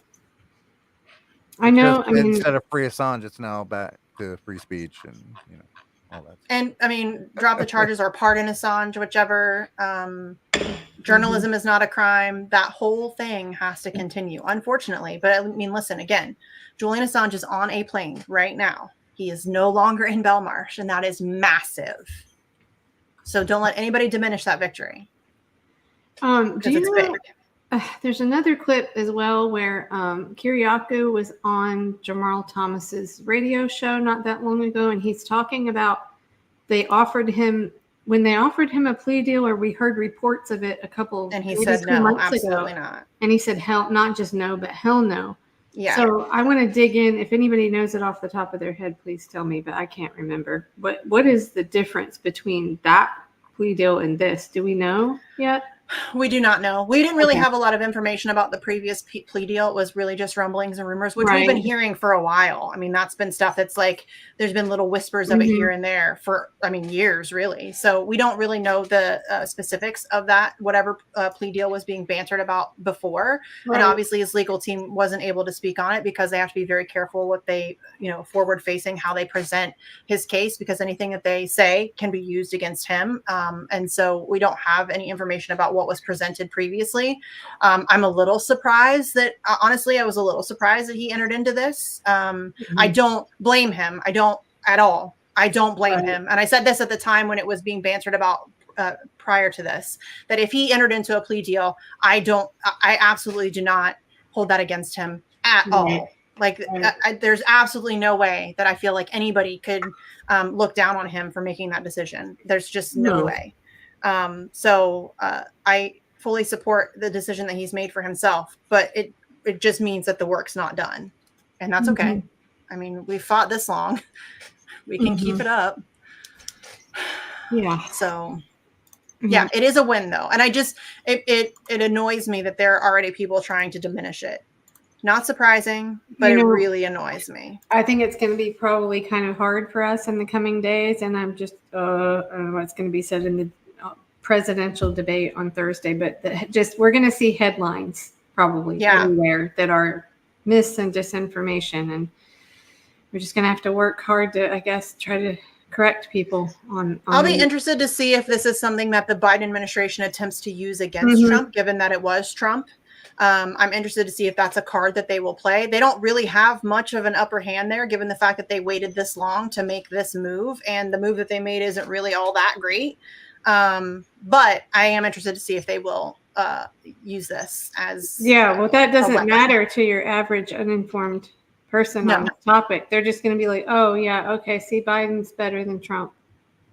I mean, that's about I mean, I'm sorry to say that, but that's probably Trump supporters are already having a hard time with this. And I can't tell you the number of times that I have been blocked by a Trump supporter because I bring it to their attention that it was Donald J. Trump that spied on him, plotted to assassinate him, and had him arrested. They don't like that information. It does not mesh well with their brain. And so they will just block you. No, he didn't. And then you show, when do you think he was arrested, homie? Look at the date. It was under Trump. They just immediately block you. They can't process that information. Not all of them. I don't mean to like blanket statement, but a lot of them have a really hard time processing that information. So the fact that Biden's the one that has now set him free, I'm interested to see how they handle that. Well, this is also a weird thing because like that point 7 where it says in furtherance of the conspiracy and to accomplish its objects, Assange and Manning committed lawful and unlawful overt acts. And then the paragraph, like, or the little parentheses below, all in violation of Title 18, both lawful and unlawful. Yeah, I will be interested to see more of a breakdown because the way that I read this, like just quickly, obviously on this stream, I hadn't seen it before, is that like they got their president. Yeah, they definitely did. I'm sorry, can you say that one more time? What section? I'm looking at it. So it's that second page where it's highlighted. And at the very, very bottom, if you look at point 7. 7. Okay. So read that, and then right under that, and I have to say I don't know what Title 18 is, but that I think that eventually, I don't know, you can't say that, but I feel like with what had happened with the WikiLeaks, with the DNC case that was dismissed with prejudice, where they were like, no, WikiLeaks was acting as free press. That's the thing. But I don't think Assange, it would have been his life. So people who want to, say that, they have to understand that it would have been his life. Like the special administrative measures would have like ended that. And also it's not, so all that time there, because we already know anything in Virginia would have been completely out of his favor. Like Kyriakos had flat out said, like, nobody gets out without an appeal. So it could have been even worse, I mean, you just don't know. So it's like, I just can't, it's not his fault that the government is what it is. No, no, it sure is not. And I refuse to, not celebrate this. You know what I mean? Like, you're right. The precedent has now been set. Journalism is now on the books, a crime. Like, that has now been set. And that's a problem. But again, we all knew that this fight was going to continue regardless, whichever way this went down. And at least in this situation, we don't have to worry about Julian Assange dying in prison alone. Exactly. And I was so happy with the increase in support. Like, don't get me wrong. I also think that his support in like other media circles was starting to increase as well. And I think that kind of, maybe that helped turn the tide for them to even be like, okay, well, let's get this plea deal going. But I have to say, though, still, after 5 years, and Missy, I know, I mean, all of us have talked about this here. I have just lost respect for so many fucking people. Yes, don't get me started. Like, stepping up for their colleagues. So I'm so happy that like we're seeing him like leave that place, walking, getting on a plane, like in, I mean, he's going to have to do so much healing and whatnot, no matter what, but in a state where it's not, you know, like whatever that guy was that came out of North Korea. Remember how he was just like, you know, I mean, I was worried about that kind of thing. We just hadn't seen him for so long. And yeah, I think now Assange is, I don't, correct me if I'm wrong, but he is somewhere on the autism spectrum. Does he have Asperger's or? Asperger's isn't a thing anymore, but yes, he was previously diagnosed with Asperger's, but under the new DSM-5, Asperger's is no longer a diagnosis. So he is just under the autism spectrum disorder umbrella.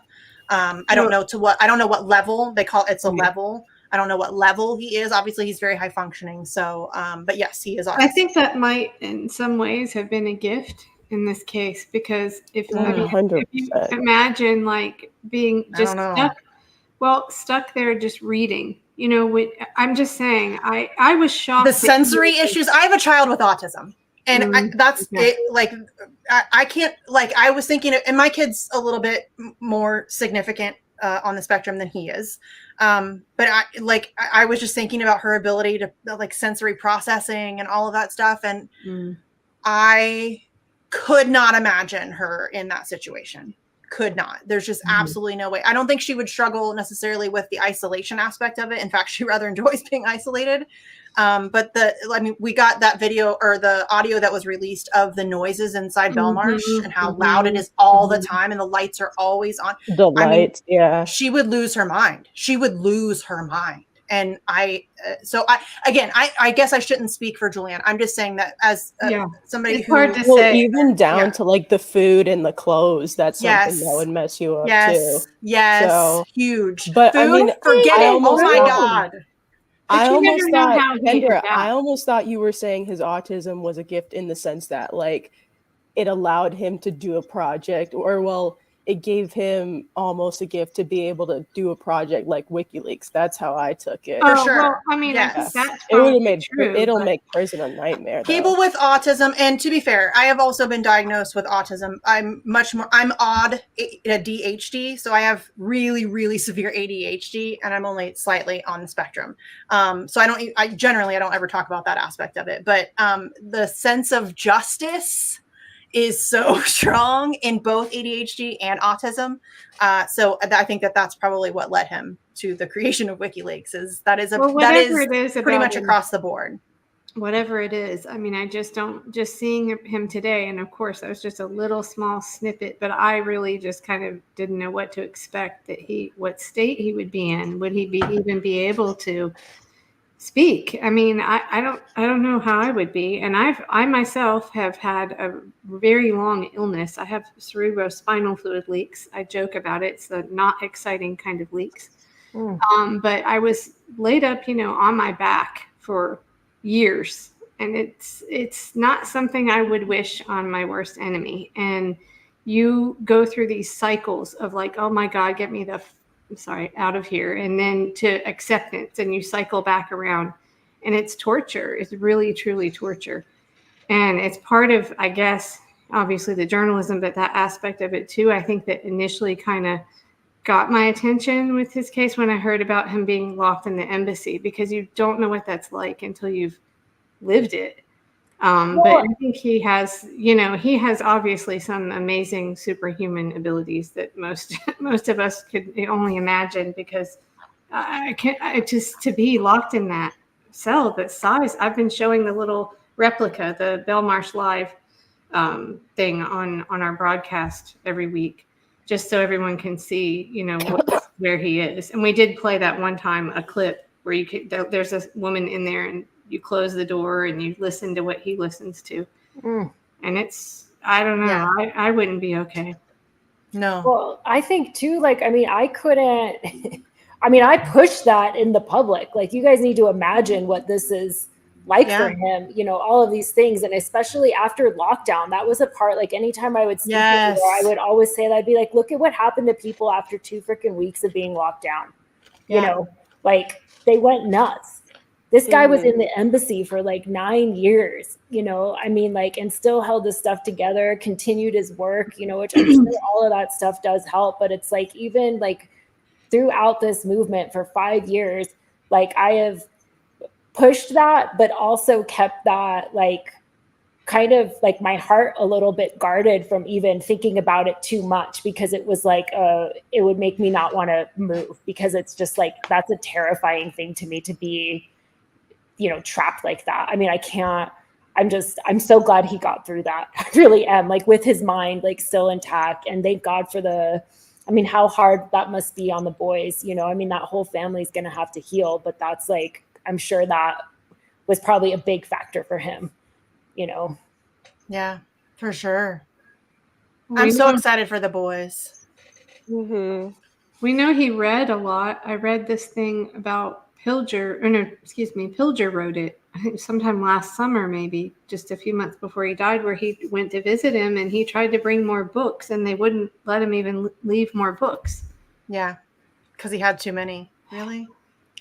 We saw a beautiful tweet, and it was like, you know, describing, well, he had written that to somebody, Kelly, remember, about like how he was surrounded by his friends, you know, his books. He had his books there and his yoga mat. And so we made, Reef and I made an AI image. We got a lot of shit for it, but we still made it. Like, it's just to like try to imagine him, because at that point, like, nobody'd seen him, you know. I mean, Misty, we were even saying like, we like could better see him. Like, what are they doing to him in there? Dude, listen, y'all, I have been trying real hard to be very calm on that front. Because again, I don't want to cause more issues than need to be, right? But I was not, like, I told the little DM chat group, if he does not show up to these hearings next month, I'm going nuclear. I'm going fucking nuclear. Because we hadn't seen or heard from him the last time we saw him was the picture that leaked of him having a mini stroke. Right. The last time we actually saw or heard from him was when he was in the prison van through the window. That's the last time. And that was years ago. Totally unacceptable that it took that long for us to have visual sight on him. Right. So I was done being patient on that front. If this hadn't happened, or if he didn't show up to the hearings next month, I was going all out. I can imagine. On that. I can imagine. I mean, I was ready to do it now, because at first, Yes. like, WikiLeaks made that initial post where it was like, Julian is free. And I was like, can we see him? Can we see him? Can we see him? Yes. Can we see him? And then just as I was about to put it, I saw the video of him getting on that plane. I'm like, yeah. Were you tracking the plane? Who was yes. saying Yeah, Glory's tracking the plane. Where are they at now? Oh, he's in I had to know. I was like, okay, I get it. I'm glad you're tracking it, homegirl. This is legitimate. This isn't plane. This isn't like Santa's. This is like Santa's radar. It's like we're tracking Santa. I just want to make sure it's legit. WikiLeaks supporters are not idiots, you know. I mean, like, that's not who they were dealing with. No, like, we want to know. Assange supporters. Assange supporters. So there was a VistaJet flight that departed London Stansted Airport at 6 p.m. and then the WikiLeaks account showed video of him boarding the plane at 5 p.m. So I was like, okay, this makes sense. And it was also, because since it's like a charter company, I guess, that was the only VistaJet that had left that airport around that time, and it's en route to Thailand. So it's like, listen, I've never flown from London to Australia or London to the Northern Mariana Islands. By God, I want to. But I assume that he's the first leg of his trip is London to Bangkok, and then Bangkok onto wherever. But yeah. So where is it now?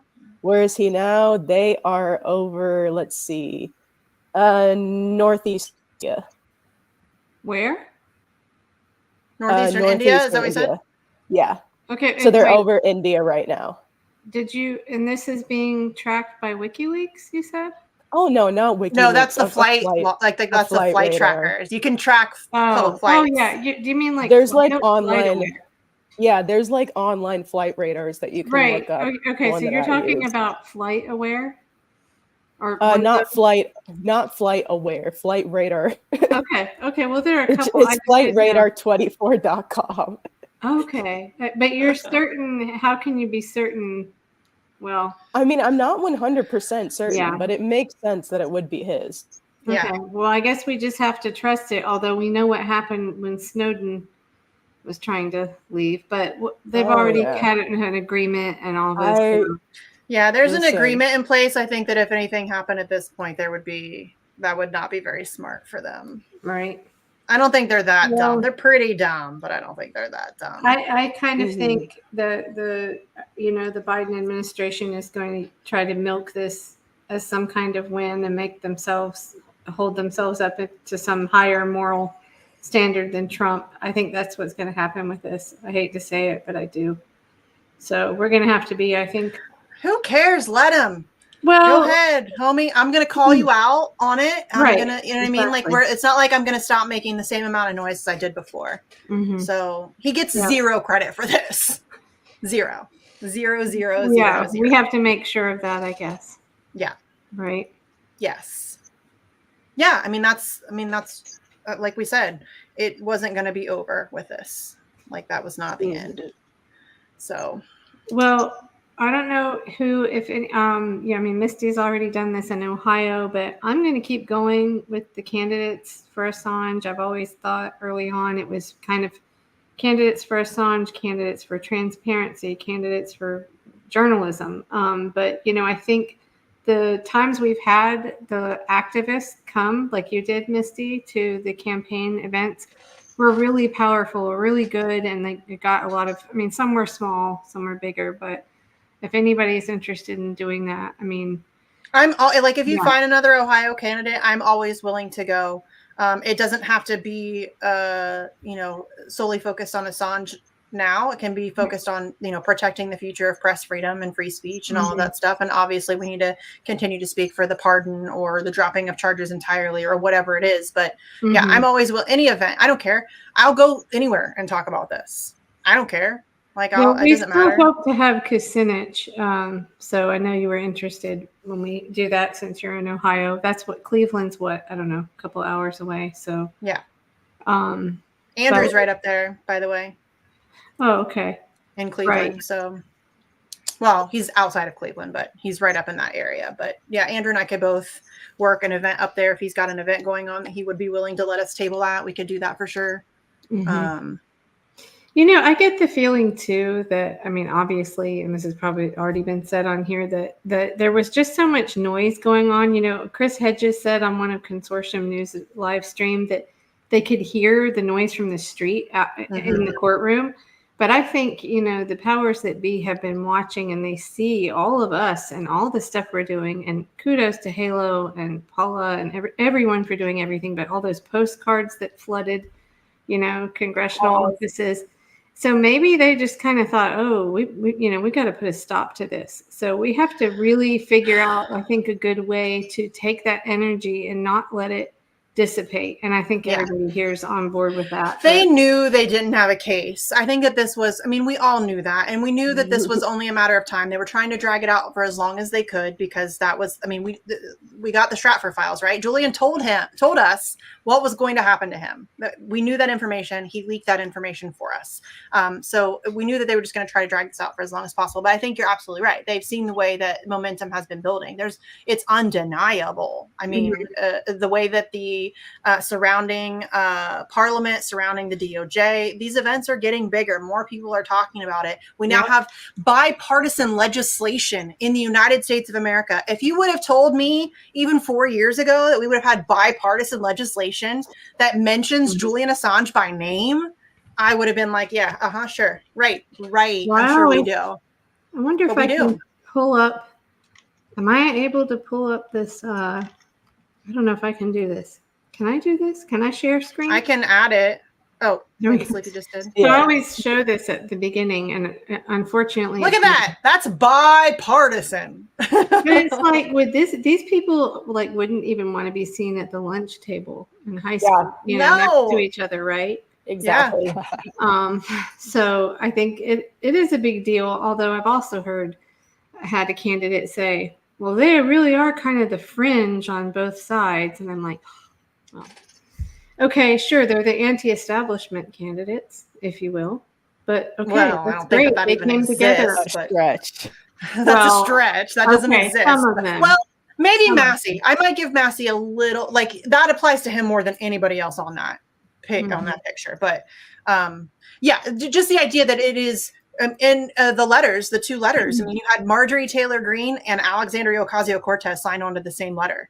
Right. I mean, I think that's significant. And I think, honestly, kudos also to the cross-partisan group in Parliament in Australia, the DC6 that came here and had meetings with members of Congress. That really moved the needle. I don't think that there's any question about it. That really, because it was right after those that visit and those meetings where we saw the two bipartisan letters that came out, followed by the bipartisan legislation. So I really think that those meetings were David Shoebridge and all those guys, Andrew Wilkie, that was a significant shift, I think. So kudos to them. And in saying that, we should say kudos to the activists in Australia who have been relentlessly lobbying their politicians, which has led to the creation of that huge group. I mean, it is a significant amount of people that belong to that kind of Assange support group or whatever it is within Parliament. So, and to the family. I mean, Gabriel Shipton was here, and John, like, lobbying Congress. I mean, and Stella. I mean, they were like, I mean, she was all like, basically took on Europe. They were really focusing on those places, and then also coming to the U.S. I mean, and that's like, that had to be really difficult. Dealing. I mean, just even dealing with that many different personalities, that's been difficult for me. I can't imagine how it's been for for them. Like, I just apparently I've missed something. Just saying, it's just difficult also to deserves interact a lot of credit for their campaigning to free him. They really they really helped move the needle in a lot of different places. Yes, the Australian crew and the London crew both really have led the charge, I think. They've both done a tremendous amount of work. And that's not to discount anybody else. Italy's fantastic. Germany's fantastic. Mexico, in Mexico, fantastic. I mean, there's all of the US groups. Everybody's doing fantastic work. But I really think that Australia, in lobbying their politicians for the past several years, really putting an amazing amount of pressure on them. Kathy Logan. I mean, God. Yeah, Kathy, Consortium News. Yep. Please go support Consortium News. I know I say it all the time. I'm going to continue to say it. Nobody does Assange coverage like Consortium News. They are fantastic. They cover it more extensively than I think anybody else on planet Earth. You guys know that I don't think anybody covers Assange enough except for Consortium News. They also the only ones. Something else I checked about a week ago. I think it's still lingering in lawfare hell. But, Consortium News sued the U.S. government and NewsGuard for the censorship. And I don't know what's happening with that next. But I hope if anybody knows, tell me. But I'll look it up again. But like a week ago, it may even be pinned on their Twitter page. But that's a lawsuit that's pending. So the CIA lawsuit, is that what you're talking about? No, not the one where the journalists and the lawyers that were in the embassy are suing the CIA. This is specifically NewsGuard has sued the U.S. government and sorry, I messed that up. Consortium News has sued the U.S. government and NewsGuard for the censorship and trying to shut them down because it's illegal for the government to use a private company as a proxy to shut them down, to censor them, to take them, to take them offline. But they did, and they have evidence of it, so they have sued them. But I'm going to look right. I think it was like a week ago I think it was still pinned on their page. But that's really an important story to follow because, again, that gets back to that, transparency and censorship stuff that's one way, right? Yeah. It is. It's still here. It's pinned. You can see it. This was posted October 23rd of last year. The suit accuses NewsGuard of defaming Consortium News and accuses the U.S. government of acting in concert with NewsGuard to violate the First Amendment. So there was this particular video here that's pinned. I think Stefania Moretzi's on here as well. Yeah, it's a really great great recording here, and I've got some clips of Joe talking about that it is being patriotic. I think that's from this video. Anyone that says you're not patriotic to criticize the U.S. government it's the opposite. Yeah, patriotic. You care about what your government's doing. And taking responsibility for it as a citizen. I mean, if you live in a place where you're voting, like you are responsible. You know, this whole like, I don't pay attention to politics, you know, maybe in your early 20s, but that's not like, that is not an adult statement. Like, hey, one other thing I was just thinking of that I wanted to bring up to you guys, and obviously we'll get some more analysis about it, but even with this plea deal, you know, I don't see anything specific to the Espionage Act.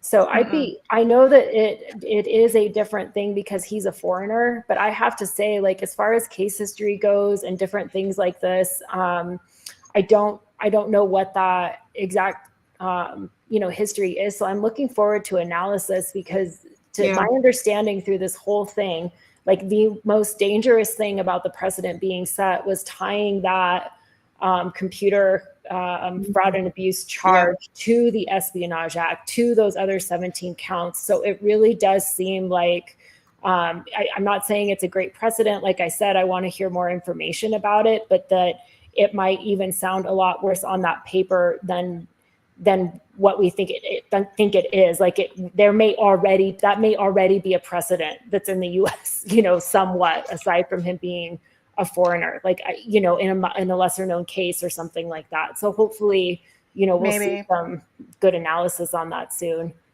Dude, my entire feed on Twitter is Assange. Do you know how happy that makes me? Do you know how happy that makes me? Everybody, literally, I just scrolled like a lot. And it's Stefania, Kevin Gastola, Reed Coverdale, Muhammad Almazi, Caitlin Johnstone, Glenn Greenwald, Cornell West, my friend Jess, Bean, Michael Tracy, everybody, George Galloway, everybody's talking about it. Everybody's talking about it. And it makes me very fucking happy. It would have been cool if everybody would have been talking about it before, but it's all right. Yeah. I'm trying really hard to like maintain positivity here because, like Kendra said earlier, there's so many people that I want to call out. I'm very frustrated with a whole host of people, but I'm not going to do that today. It's not the time or place for it. When the time comes, when the opportunity arises, and that time will come, and that opportunity will arise, and I will absolutely take advantage of that because I'm very frustrated with a lot of people on this issue. Are you saying people that were late to the party but also people who were supporters and then who suddenly shut the fuck up over the past year or so for some reason.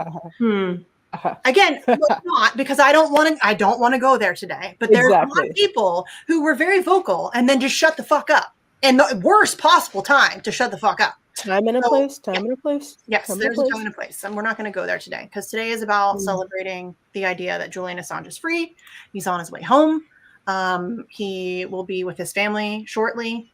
And that is very exciting. Oh, yeah. Yeah, that's very exciting. Well, it's nice to see some of you guys like face to face. I mean, I know Misty, but everyone else I haven't met. Nice to see you too, Kelly. I know we talk in the chat or on Twitter, and I just know your avatar. I'm like, I really think that candidates for Assange, you starting that when you did was so important too. I really do. I think that was going to help. I think that maybe freaked him out a bit, quite frankly. Because I hope everything all of us have done have freaked them out enough. Yeah, but that was a great idea. I'm just so glad that you did that because I know like taking on anything like that it's just a lot of work. So you know what's funny? I really was not in a place in my life right now to be doing that. But Randy kind of went back to the studio. I wasn't recording as much for him, which I did all during the pandemic, and I was like, I have to. I have to. It's not a choice. I just have to do it. Yeah. So I asked Matt how, he's like, sure. So we just started it. But I think it's also my involvement with the election stuff that makes me very interested in working directly with candidates. And as much as I love the journalism side of things, it's that activism. Like being at boards of elections, which again kind of sounds boring, but I think it's exciting. And I think that's where we can make some change. And you don't have to agree with me on that, but I'm hopeful about that. So, and I find like it's the coolest thing to meet these people across the country. So I think we have 35, and of course a couple, actually I think about 14 have probably lost their primary at this point. But all of our libertarians, Greens, independents, they're still in it. And it keeps growing. I keep adding more people on. And to talk to these people, and then to get like, last time we actually had a Democrat and a Republican on the panel together, just the two of them. I'm sorry, I shouldn't dismiss Phil as our regular libertarian in Wisconsin. Phil's wonderful. But, they got together and they talked, and they were like, wouldn't even talk to, someone from the other party normally, like ever. And it was so great because they were doing that. And my hope was just like, if I do this, and like first couple, I think it was the second one we did, had several candidates in Florida, and then they were in adjacent districts, and the same thing in California. And then they got to know each other. And my idea was really just, I know what an uphill battle this is. I'm not, naive about it, but just getting them to talk, and then just getting those people to all talk to the people they know. And it's that whole courage is contagious thing. So that's what I thought is like, it's power in numbers. So that's you go to my website, which, okay, I've never built a website, so I take a kind criticism, fine. Candidatesforassange.org. First time I've ever done this using Squarespace, because I refuse to use Wix. But I've got this grid, a picture of all the candidates, and I purposefully did not put all of, links to each of their pages yet, because we don't know who's going to still be in it come like end of August, right? So it will kind of shift gears later, but I intend to keep going with it. So, it's just going to kind of shift more from focus on just Assange, although we talk about a lot of things in the broadcast. We don't talk about just him.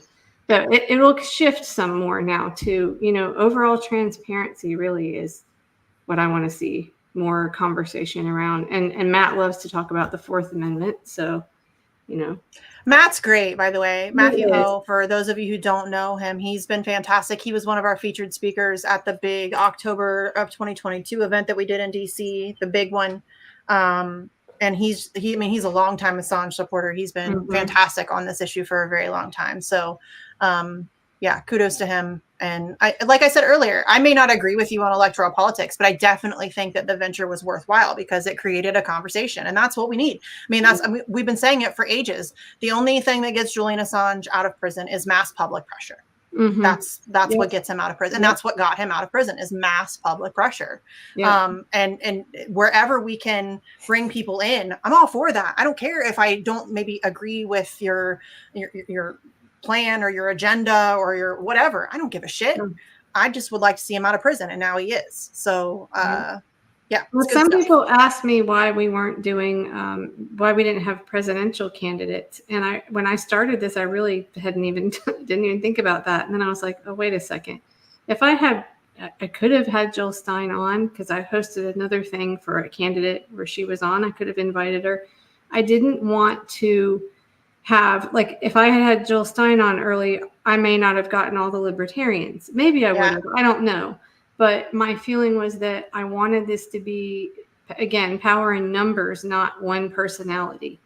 Yeah. So if it's RFK Jr. and Jill Stein and Cornel West and whoever is for freedom of the press and has supported Assange or is willing to speak out about the case now, even though he's freed, if you're still willing to, then come on. But I didn't want it to be tainted with, I shouldn't say tainted, but you know what I'm saying. It was more powerful, I thought, to see 35 candidates across the country rather than just one personality that some people don't like.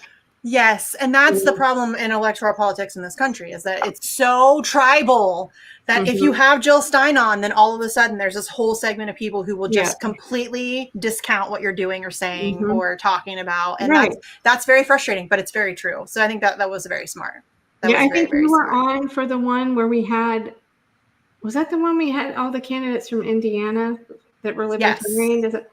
Yeah.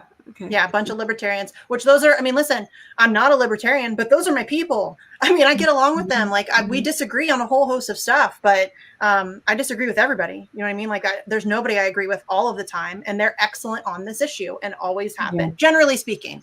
Not all of them. Obviously, there are outliers, but the National Party, you know, the national chair, Angela McArdle, she's fantastic on the issue. Most of their candidates are fantastic on the issue. I'm pretty sure their presidential candidate, I don't know a ton about him. He's very polarizing, but I'm pretty sure he's also in favor of Assange being freed. So, yeah, it's I'm all for it. It's great. Well, it's really interesting to go around the country and see. Like, I was kind of joking when I was working on the Indiana panel. I'm like, Indiana apparently only has white men that are all libertarian.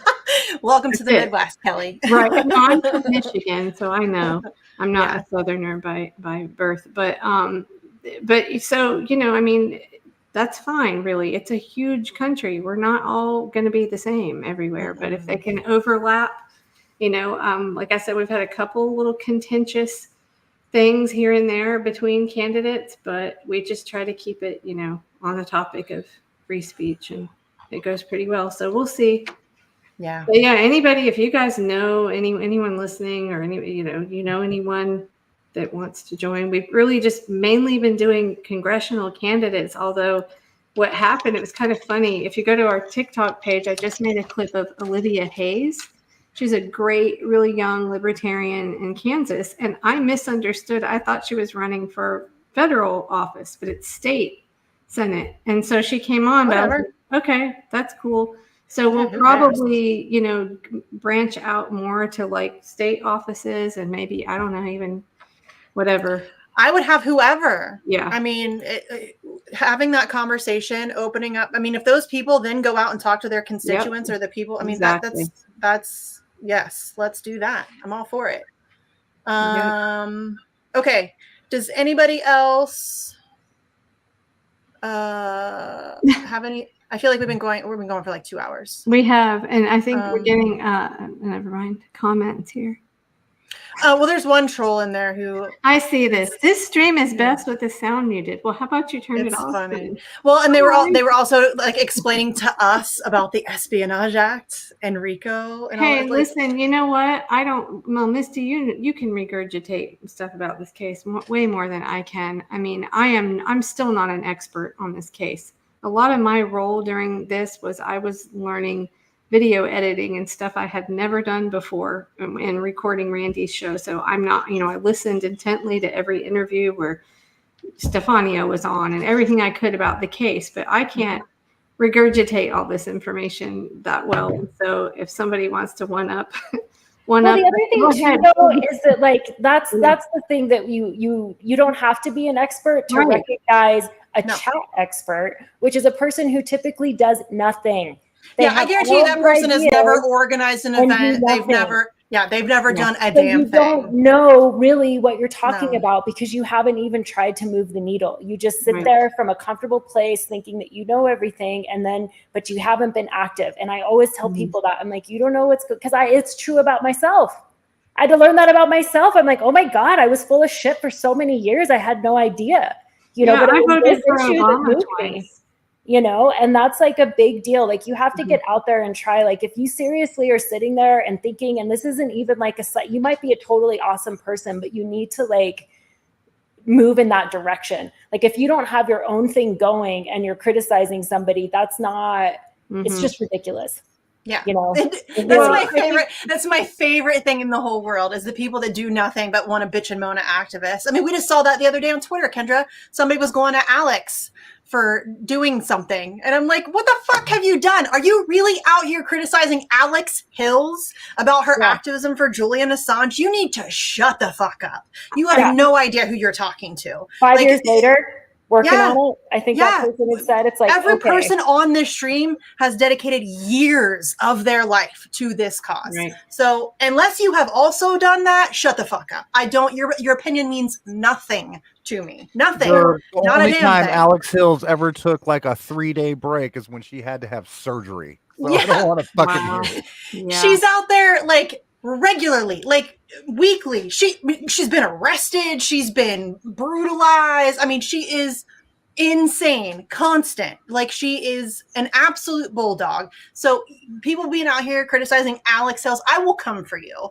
Like, just don't fuck with my people. Do not fuck with my people. We tag her with an event. It's like up like immediately. She gathers all of the information from every global event taking place and makes graphics and puts them all out from a central location so they're easier to find for people.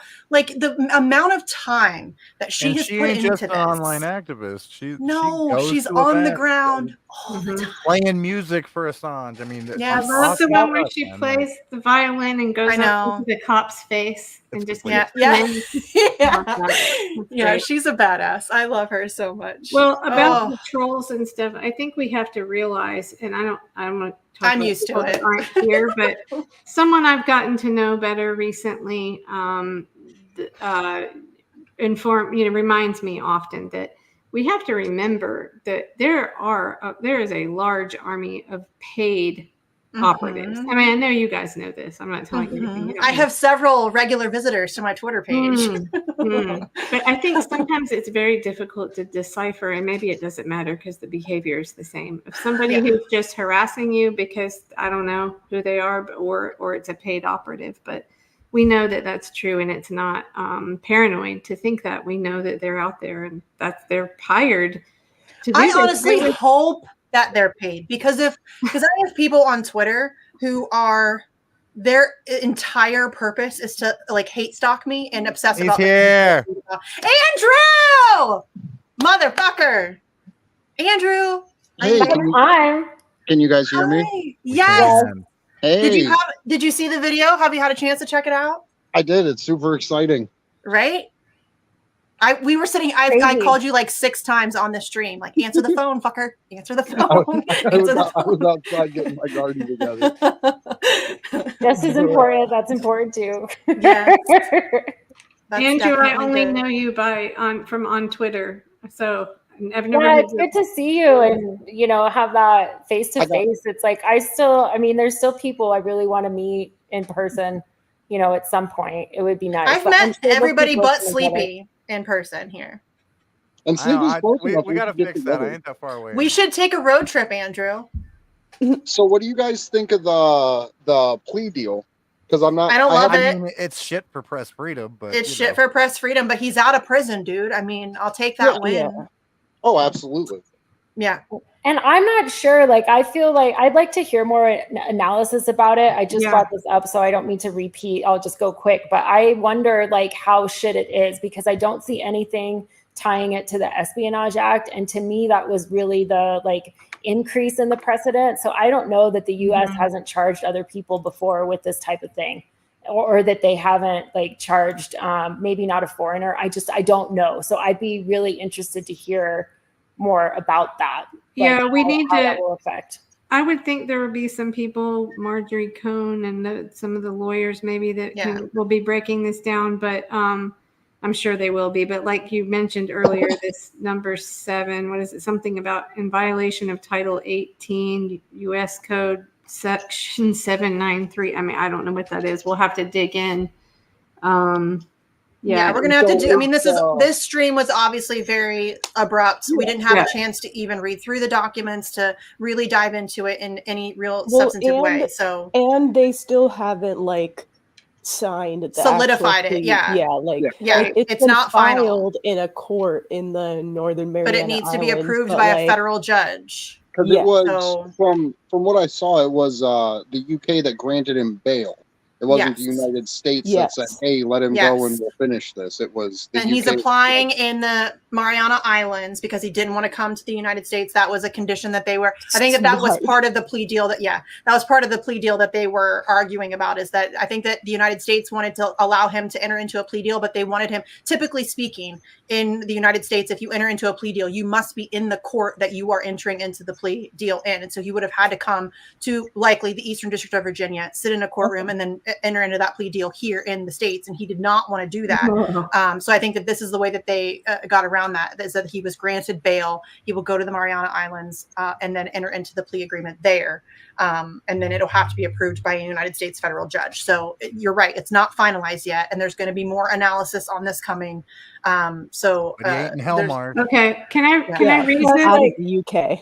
Just another point, like we also know that he already denied a plea deal before because of the consequences. I think that was the bone of contention, is that they wanted him to come here, and he did not want to do that. Oh, see, because I thought they'd said it had something else to do with like press freedom. So I'm wondering if there was more. That was part of it. Obviously, he didn't want a plea deal at all. That was what John Kiriaki was saying, that he said, hell no. But I think obviously, I think that the agreement to let him not come to the United States probably put some weight onto the decision. I don't know. I'm not going to pretend to speak for him, but I interviewed Gabriel, and that was he was talking about the idea that generally speaking, you have to come to the United States to enter into one of these deals. Gotcha. Obviously, that was not an option, and so if that was probably, I would say that was probably a big part of the negotiation. At least that's what I'm. Again, some chick in Ohio. I don't know for sure, but I would guess that was a big part of the negotiation. Okay. So 2 hours ago, Joe Loria posted a short, looks like pretty short article to Consortium News, and it says, hold on a second. Oh, where did it go? It's quoting Bruce Afrin. Okay. Bruce Afrin, who is I love his analysis. They've had him on a lot on Consortium News. He's one of the legal team. He's not part of the Assange legal team. He's maybe in the States. I think he does consulting for this in the States. Oh, maybe he does. Okay, but he's part of. I know he's part of the other lawsuit I mentioned with Consortium News, and I just love the way he breaks things down and he makes it really clear. So everybody, go read this article. But it says, Assange pleaded guilty to an Espionage Act charge of conspiring to unlawfully obtain. Okay, we know that. Bruce Afrin told Consortium News that a plea deal does not create a legal precedent. Therefore, Assange's deal would not jeopardize journalists in the future of being prosecuted. For accepting and publishing classified information from a source because of Assange's agreeing to such a charge. Oh my God. Okay, this is huge. That is big. Do you want to pull this up? I mean, if true, that's certainly taken. Well, look, this is Bruce Afrin and Joe Loria. Yeah, let's pull it up, because that's what I was wondering. They said that he already denied a plea deal before because of how bad it would be for press freedom. So that's why I was like, if he's, maybe it sounds worse to us than it actually is. So, I mean. Yeah. Okay. So, this is great. This is big. Changes everything, really. Yeah, that's what it says. Can you share it? Yeah. Hold on. How do I do that here? Go to present at the bottom. Oh, yeah. Just the same like I did before. Sorry. Okay. Yeah. Well, actually, it's a link, though. Can I just share the page? Oh, you can shoot it in the private chat. Or I can share the page, right? Here we go. Yeah. Won't that work? Good thing I've used this. That means Sleepy clicked on it at the same time. Oh. There it is. Okay, do you see it? Yeah. Okay. Oh, yeah. Okay, there it is. So, all right, hold on. Let me scroll so we can actually look at it. Okay, so right here, it's Bruce Afrin. I mean, we can start at the top, but it's pretty short. He's agreed to a plea deal. He left Belmarsh on Monday. He was granted bail by the High Court in London. Was released at the airport during the afternoon. Okay. So he was released as a part of a plea deal with the U.S. He will spend no time in U.S. custody and will receive credit for the time spent incarcerated in the U.K. He will return. It'll be finalized Wednesday, so we need to be paying attention on Wednesday. Yeah. Okay. So that's why he had to go to Northern Mariana Islands, wherever that is. Well, what time Wednesday? Because depending on the time Wednesday, it might be like a day earlier over here in the U.S. Yeah, it'll be Tuesday here because it's probably. I would say it's probably morning. It'll probably be tomorrow morning. I don't think we need. Australia comes to us from the future. Yeah. I don't think we need to worry at this point. I don't think they're going to pull anything. Oh, I will worry until it's done, Kelly. Fair enough. Fair enough. Mariana Islands, that like. Yeah. Okay. A court filing outlines a single criminal count of conspiring to obtain and disclose classified U.S. national defense documents. So it is an Espionage Act, Espionage Act charge that they, not the. But this thing from Bruce Afrin. I want to read this again one time. Bruce Afrin, a U.S. constitutional lawyer, told Consortium News that a plea deal does not create a legal precedent. Therefore, Assange's deal would not jeopardize journalists in the future of being prosecuted for accepting and publishing classified information from a source because of Assange's agreeing to such a charge. So I'm confused why. Huh? I wish that was explained further. Why does that not set a precedent? I think if anything's appealed, it can't be a precedent just in general. Like anytime there's an appeal, it doesn't count as a precedent. I think that's what he's saying. He says a plea deal does not create a legal precedent. Yeah, and I'm confused because that to me sort of sets a precedent. Can you scroll back down or up the other way? Can you go back to that real quick? It says a plea deal. So I'm assuming that like any plea deal doesn't. A plea deal doesn't. But that it does though. Plea deals do set legal precedents. Okay. I don't know. I trust Bruce Afrin and Consortium News, but we can, let's look it up. You'll set precedents. I'll see if I can get Bruce on the show. That would be great. Okay. Or, I'm sure Joe will have an in-depth conversation with him. There's no question about it. So everybody can just check that out. What's the downside of plea bargains? Because you're essentially pleading guilty, and so that establishes Yeah, but I don't think another case can then refer to it because it's like before it went to trial. It's a plea deal, so I think that's why it doesn't. Maybe. Let's see. This is a question for both criminal and civil cases. The actual order outcome is only binding on the parties. It does not generally affect what other parties might argue or what judges might decide in different disputes.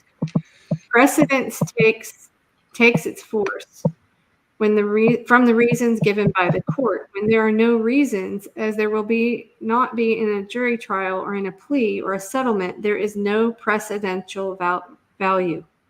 So there we have it. So Assange did stick it out to the end. He wasn't going to get out just to save himself. Of course not. I read that. I never thought that was his motivation. I'm not allowed to say that. Sorry. Wow. And yes, Jade, abolish the fucking Espionage Act. We need to fight for that too. Abolish the fucking Espionage Act. That needs to be the next line of defense. Do you guys think he will go back to leading WikiLeaks? Because there's been some transfer of like people in charge of it. Do you think he'll go back to publishing? We talked about this earlier. I don't think we should expect anything from him, and I certainly don't think we should expect for him to go back to work like that. Listen, I could be wrong.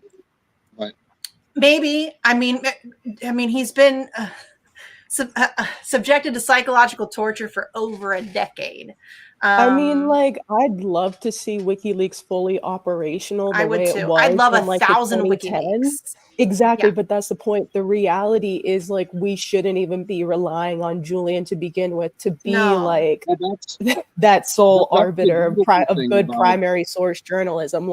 There should be tons of other outlets popping up to fill that void. If anything, that was, unfortunately, that was one of the ways that the U.S. succeeded with this case is, that's why there hasn't been many other WikiLeaks popping up, and there should be. So it's we can't necessarily depend on Julian for that. That's the beautiful thing. The Gaza genocide's terrible, but the world found a way around, right? Telegram acted like the WikiLeaks essentially, and the people on the ground most affected were the whistleblowers that were putting that information out. So it's it's almost like the next step in that technology of like the encrypted and ability to communicate without state control. So that's I think the battle. They're trying to make all that shit illegal now. Yes, that's the battle. That is the battle right now. Telegram's already heavily infiltrated. Yes. Oh my god, infiltrated, and like a quarter of the information you're gonna find on there is probably false. Oh yeah. Well, you know, Nils Meltzer said many times, you know, about how the real threat was that what if there's not one WikiLeaks, but 20 or 30? Or I want 1,000. I keep saying that. Right. There should be 1,000 WikiLeaks across the globe exposing power everywhere. There is all one day more. long. There's one more. I'm sure that, well, there are probably more than this, but I know of one, and I actually worked on a 3-part interview with this guy. Sam Husseini introduced me to him because he wrote a book on the Ebola virus. But Cherno Ba, he just graduated with his doctorate from Northwestern, but he's from Sierra Leone. He wrote about the Ebola outbreak and all the funny business there. But he is the the editor and co-founder of Africanist Press. And they basically are like the WikiLeaks of Sierra Leone. It's a fascinating story. They had all these documents leaked to them.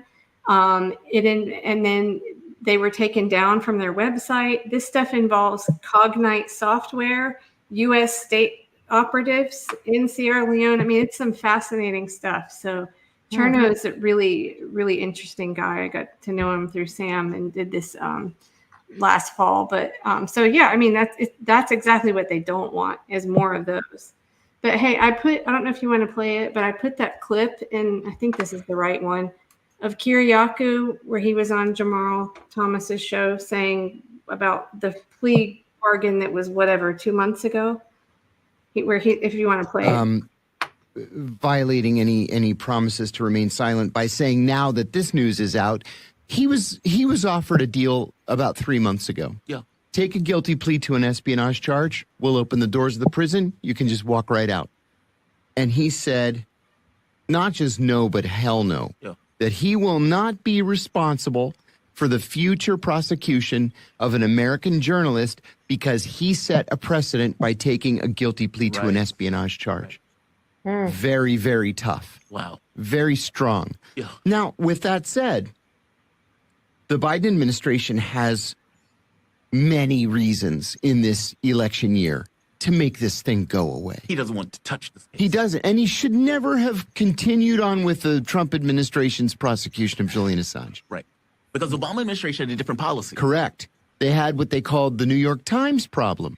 That if you do prosecute Assange, then you got to prosecute the New York Times. Right. And the Washington Post and the Wall Street Journal because they publish classified information every single day. Right. On the front page. And ran his stories. And they ran his stories. They got a lot out of his stories. So what we apparently have now is an offer from the Justice Department to a reduced charge of misuse of classified information. This is not an espionage charge, but it's in the same part of the U.S. Code as the Espionage Act. Yeah. This is a misdemeanor, so it would be time served. And again, they would just open the door. You're free to go, expel him from the UK and send him back to Australia to live happily ever after. His health is terrible. Right. It's precarious. He's depressed.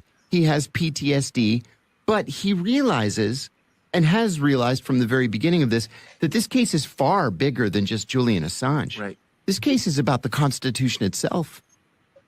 And so, but he is not an American citizen. He's not even an American citizen. He's not compelled. There's no law that compels him to protect classified information. Right. None.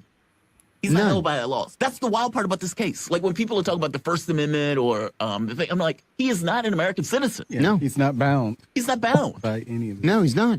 He never signed any secrecy agreement with the intelligence community. Never. And how the hell is this legal? Like, yeah. I've been like... See, but that's why the Justice Department wants this to go away. Because is it legal? Is a jury? I mean, what would be worse for the administration than giving him a deal? What would be worse is bringing him all the way over here and having him acquitted. And lose. In an election year. Mm-hmm. You've tortured this guy for 13 years and you lose in court. Basically, you had nothing to keep this guy on. from the very beginning. You guys know Tom Drake, the absolutely wonderful and very important NSA whistleblower. They charged Tom Drake with 9 felonies, 7 counts of espionage and 2 counts of theft of government property. The government property being the information that he walked out of the building with in his brain. Yeah, seriously. The whole case fell apart. All 9 felonies were dismissed. He agreed to take a plea to a minor misdemeanor just for the Justice Department to save face. Tom's attorney said, think of something that they can charge you with. And he said, well, one day when I was on my lunch break, I looked at Facebook on my government computer. Okay? So they charged him with misuse of a government computer, gave him 12 months of probation. Why You didn't know, he take anything? they still run his picture on the Justice Department's website as one of the threats to American national security that they successfully prosecuted. Are you serious? Wow. So what about Julian Assange? What happens now? Julian Assange, the crown jewel of their Espionage Act cases from the last half century, they bring him all the way over here to the Eastern District of Virginia, and they lose the case. Then what do? And what does it mean for media going forward? Or their ability to prosecute espionage? And that's what the big question is now. Let's say he does accept this guilty plea, you know, to finally save himself. And who would blame him? Nobody would. But what does that mean going forward?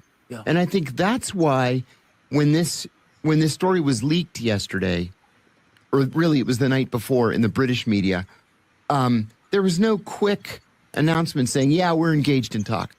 So, Misty, sorry, this was a longer segment than I thought, but I think he's referring now again back to the earlier one. So they were different, just so no one's confused that just joined or something. I think that there was probably discussions along the years for several different deals. Yeah. I mean, we know Donald Trump allegedly offered him a deal. If you give over your source for Russiagate, then we'll give you a pardon or whatever. So there's been multiple deals and talks for deals. He's also, John is also on, went on Kevin's show. Kevin had a show as well. Kevin did a show earlier tonight. Everybody should go check that out. Kevin Gostola, good Kevin.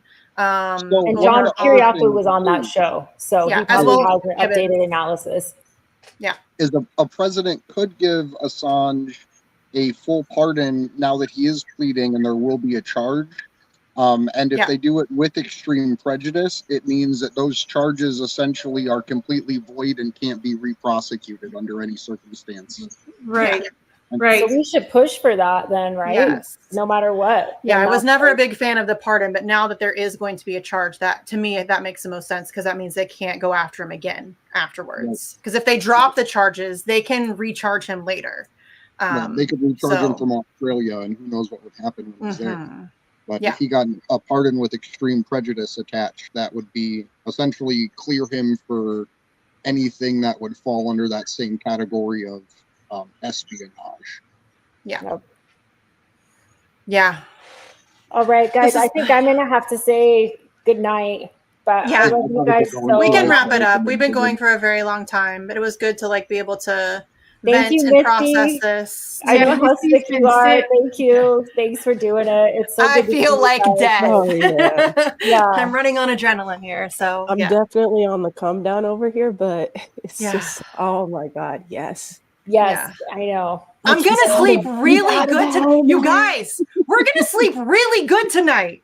Right? Like anybody else, I'm going to sleep really good tonight. As a good friend of mine says, you can't lose them all. Right?